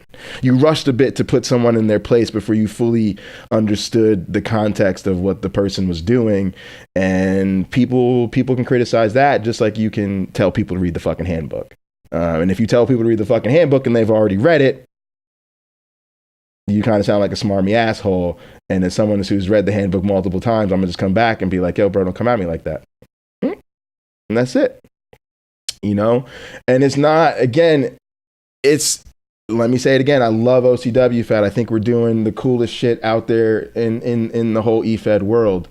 But as someone who wants to see it go to where I think it could go, and where I think it could go is to the place where it competes with real wrestling products, where everybody wants to see what a real Fed would be like if it just had crazy talent and that talent was just unleashed and left to its own creative devices. And that's what you get in OCW Fed. So if you can add us just one little, your suspension of disbelief skills are so strong if you're a professional wrestling fan because of the shit you're just so used to seeing, that if you can give us this one extra notch on that suspension of disbelief such that you can see a digital video game based wrestling product and say, hey, if they got good matches and good stories, it's a wrestling product. It's a pro wrestling experience. It's a pro wrestling promotion that I can follow. I can watch their shows. I can be a fan of. I can get into. And unlike New Japan Pro Wrestling, unlike WWE, you have access to us. We're all on PlayStation. You can join OCW Fed yourself. You can interact with us in the Discord. You can follow on the website. You can hit us up on PlayStation. You can hit us up on Discord, and you can actually step into this world and open doors for you to get into it. We have to be thinking about the future. Like I always say, it's great that what OCW Fed has gotten it through the last 14 years. To be into your now 15th year of getting shit done is impressive. All credit to all of those that have made it possible. But to get through the next 5 and the next 10 and to go from the best eFed in the world to not only the best eFed in the world, but one of the most compelling wrestling products you can follow, that, by the way, via YouTube and OCWFed.com and different Twitch channels like mine and Jay's and stuff like that, you can follow OCW just as easily as you can follow the WW Network, or just as easily as you can catch a New Japan stream online, right? We want to be in that conversation of people's favorite wrestling products. And to do that, we've got to invite the universe and the world outside of OCW Fed into OCW Fed, and we need to conduct ourselves as a welcoming, encouraging place that is competitive, because we're competitive, and I want the spot, and I want to be the champion, and I want to move up the card, and I want to be the top guy, but I want to be the top guy because I've earned that spot. Not because I'm undermining this guy's ideas, because I'm secretly trying to break this tag team up so that they're not a threat to us, because I'm shitting on all the rookies, because I want to be at that top spot because people are like, yo, you see what that man's bringing to the table for this Fed? He deserves his spot. Okay. And I want to see other people like getting there, right? Like the same thing happened with Tony Taylor, to take it all the way back to my wrestling roots. Like when Tony Taylor came up and I was in that first eFed, I was the champion.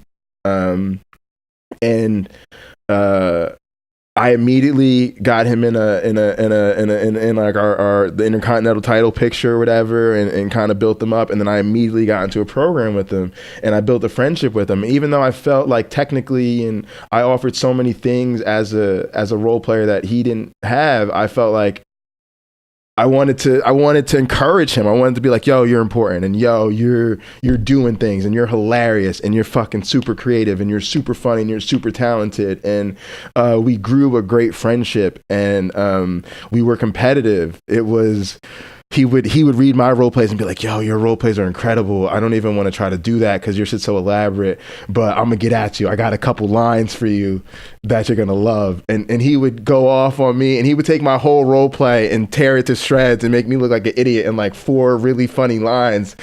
And it would be like, all right, man, that was fucking hilarious, bro. That shit was dope, man. That shit was so funny. But I'm gonna come back at you now. I'm gonna do a whole commercial. I'm gonna do something different, like, and that just made it so much fun. So I really hope that people understand. I'm not trying to bury OCW. I'm not trying to shit on you, and I'm not. And I didn't even, with this shit that I was talking about with the whole Discord thing and the whole promoting stuff, I didn't even use names. I didn't go on and he said, she said, and this, that, because it's not on that unacceptable extreme. Like where the Damian Bourne shit was unacceptable, and I had to really get into the specifics of the who said what to who and when and all that. With this other shit, it's not even personal. It's not even worth me talking about who those people were. It was just an interaction I had almost in passing. It made me a little bit uncomfortable. I felt like people thought I was taking it really deeply personal. Like I was very upset by what they were saying. I wasn't really very upset by it. I just was a little frustrated because I felt like they were being a little bit discouraging. Number one. Number two, they really didn't understand the amount that I do put into this to be criticizing it without trying to figure it out first. I felt like they were being a little bit smarmy, and I also felt like that type of thing could easily be perceived as discouraging to anybody else in a similar situation. And so it bothered me. And since I didn't have time to address it then because I was getting ready to do my podcast, I decided I would address it on this podcast because I thought that could be a constructive space where I could really just talk about it as part of the locker room culture from a place of I understand it. I understand why it is the way it is. I understand why things are the way they are. I understand why people say things the way they say them. But I also want to challenge myself and everyone else to be mindful of what our future goals are and moving towards them.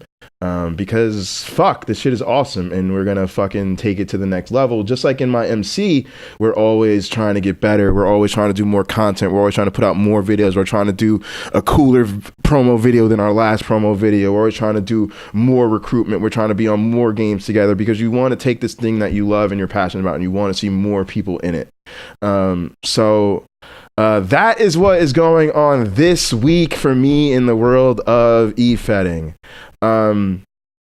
Before I get out of here, I want to give a special shout out to Jay, the president of OCW Fed, because again, I appreciate being a guest on the podcast. I also want, as my first official e-fed podcast on this channel, to acknowledge that man, because if I had done what Jay has done and I had established OCW and it become everything that it is, and I had young people coming up through the pipeline, I would just want to know that they appreciated the hard work and the years and the sacrifice and what it takes. And for those of y'all don't know, Jay, you can find Jay at OCW Fed. Jay runs OCW Fed. He's the owner, we say, but he also has the OCW Fed YouTube account, and he's OCW Fed on social media. He also has OCW Fed on Twitch. So go over, make sure you follow the OCW Fed on YouTube. Check out OCWFed.com.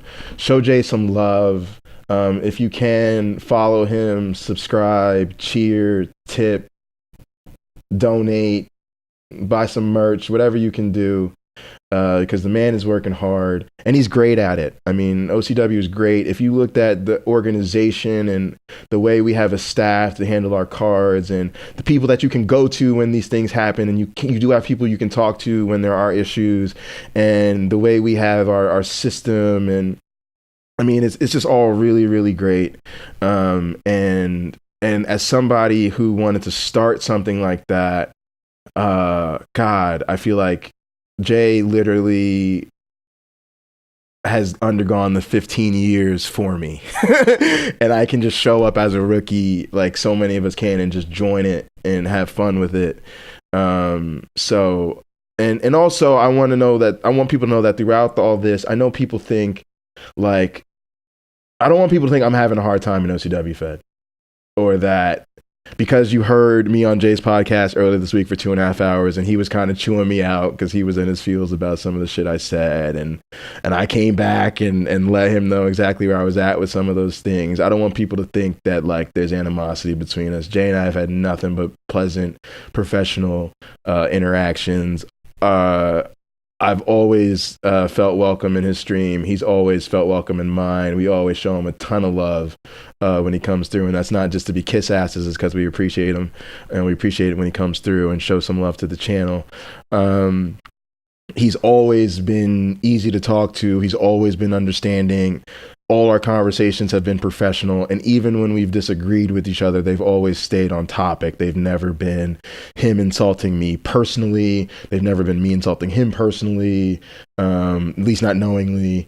And like I said about the whole thing, I was going off about the booking decision. I wasn't going off about my personal feelings about Jay. I hope you guys understand that. Love the guy and I appreciate him. He always reaches out. If I send him content, again, he doesn't have to do those things, right? Like I've had a lot of really cool interactions with a lot of people in my life, a lot of famous people, a lot of people in positions of power, and a lot of people who you have to learn that there's certain people who you just have to appreciate their time. They're busy motherfuckers. But Jay's always been there. He's always been cool about everything. He's always been very, very, very, very supportive. So I want to clear that up. Also, again, everybody in OCW Fed has been supportive. That's another thing that hit me wrong when people questioned my activity, because again, this week I did 2 matches because I have a match on Ambition coming up. I also had a match that I had to submit this week with B17. So I have another match and I'm working through. I wrote a promo and did a match with another rookie, and I did a promo in a match with a former champion. So this week I've been in the Discord with B17 all week, with Capo all week, who's been doing stuff. Courts hit me up to talk to me about commentary stuff. Kid Ego hit me up to talk about some feedback and some stuff after the I hit him up because I thought I was having an ambition issue, and we talked and resolved stuff. So again, it's like, I'm out here, y'all, right? Cassidy came through after the podcast and gave me the rubber glove character creation FPR treatment, and he came through the stream, and we ended up handling that on stream, and he was super supportive and he was super cool. They hit me up about preparing to maybe take a shot at doing some of the commentary for OCW. They know I'd expressed interest in that, so they reached out to me about that. So again, I've been active, and people have been sort of picking things up with me. It's a time we're picking things up. We're getting content out there. We're doing things. So I'm very excited. I'm very humbled. I really am looking forward to doing commentary for OCW. I really want to do a good job with that. Like I said, I know not everybody's going to like it, but I hope people appreciate that I'm trying to do something that adds value, and that I take it seriously, and that I put a lot of time into it. And yeah, man, I've just been having a lot of fun, and I just want to thank everybody that's in OCW. I also want to take the time to thank everybody in LSCW, because that has really been the viewers and the followers from my stream. That has been the people that have been the sort of driving force and the motivation for me to keep at it every day as a broadcaster. They're the driving force for even making this podcast, because we need to make more content to help promote the channel and promote the stream. And I'm so impressed and quite frankly overwhelmed by the amount of time people spend on my channel, the amount of creative effort and energy, and the amount of their best talents and resources that they bring to bear to make my content better. That's just unbelievable. People could be doing anything in the world, and they're spending, like mass hours and hours and hours and hours and hours just picking themes, right? So just so you guys know the type of shit I'm talking about. Masked is our GM and he's a mod on my channel, but we spent hours and hours just picking themes so that we have copyright and royalty free music for all of our wrestlers, so that when we produce our show, we can put it on YouTube the same way everybody in OCW has to have royalty and copyright free theme music so that OCW can put its shows on YouTube. So, I mean, people are putting time and real work into making this vision a reality. And it's in support of that we're even making content like this. So thank you so much to all of my viewers and my followers and everybody that's part of the LSCW world. I really appreciate you. I also greatly appreciate my club. My club has been very unselfish with my time. My club kind of understands all the things that I'm trying to do, as does my boss, my advisor, my coworkers. Everybody that's a part of my life has been unselfish with me because they know I have to go off doing all these other things to put it all together. And so I'm very grateful to everybody, including my roommate who has to, you know, deal with the fact that our house is turned over to a studio fucking half the day, every day.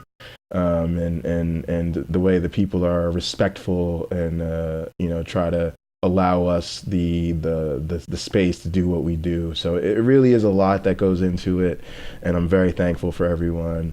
I'm very thankful for the opportunity to even be in OCW Fed. I'm very happy to be a streamer. I'm very happy to be on YouTube. I want to thank everybody that's listened to this. It's been a super long broadcast. We're at the 215-minute mark, so this is going to be one of those ones you sit back and listen to for hours. You might listen to it throughout the week, but if nobody listens to it, that's cool. We're practicing and we're trying to get better at podcasts, and the first feedback we need is that this podcast is way too fucking long. So yeah, we're probably at 3 hours plus. Yeah, this podcast is crazy long, but we might chop it up. And also, I have a lot of long podcasts I listen to, and I kind of listen to them throughout the week. And there's been a lot of people in and out of the stream, even throughout this broadcast. I've had new followers.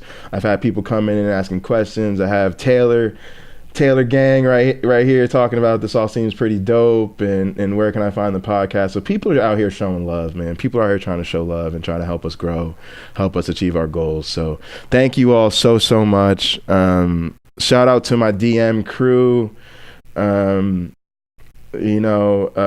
Shout out to Damian Bourne, because I hope that we all grow from this. I don't know how, I don't know exactly where this all goes, but I hope that something gets through to him, and that we can make peace. And shout out to the rest of the crew I do DMs with, the boy Ice, Skeleton, Vaunt, Regal, and Mystico. Man, I have a lot of fun with those guys, and I've even had some fun in parties just chatting with some of their friends and stuff. So I want to shout out the crew I play with, because they've definitely been a big part of my journey through the ups and downs. I appreciate you guys for sure. And a special shout out to my mod squad, Mashed, Skeleton, Rex, Chapo, Pooply, our mod in training, man. Our mods are across the age spectrum and literally around the world, and to have that is an incredible feeling. And the fact that you guys show up so much and give me so much of your time and energy, I really appreciate it. Don't want to ever take that for granted. So I'm gonna sign off. I'm about a half hour late to church, but it's been worth it. And we're gonna try to do this. Regularly. I'm hoping maybe we do a podcast. We'll see. Every week or every other week. We'll see what's up. But I'm gonna sign off. I gotta head over to GTA for church, and we'll hopefully see you back soon. I hope you guys tune in for the next podcast, and I hope you decide to head over to Twitch TV/PocketLocker86. Go over there and give us a follow. Maybe check out some previous broadcasts, and hope you decide to join our community.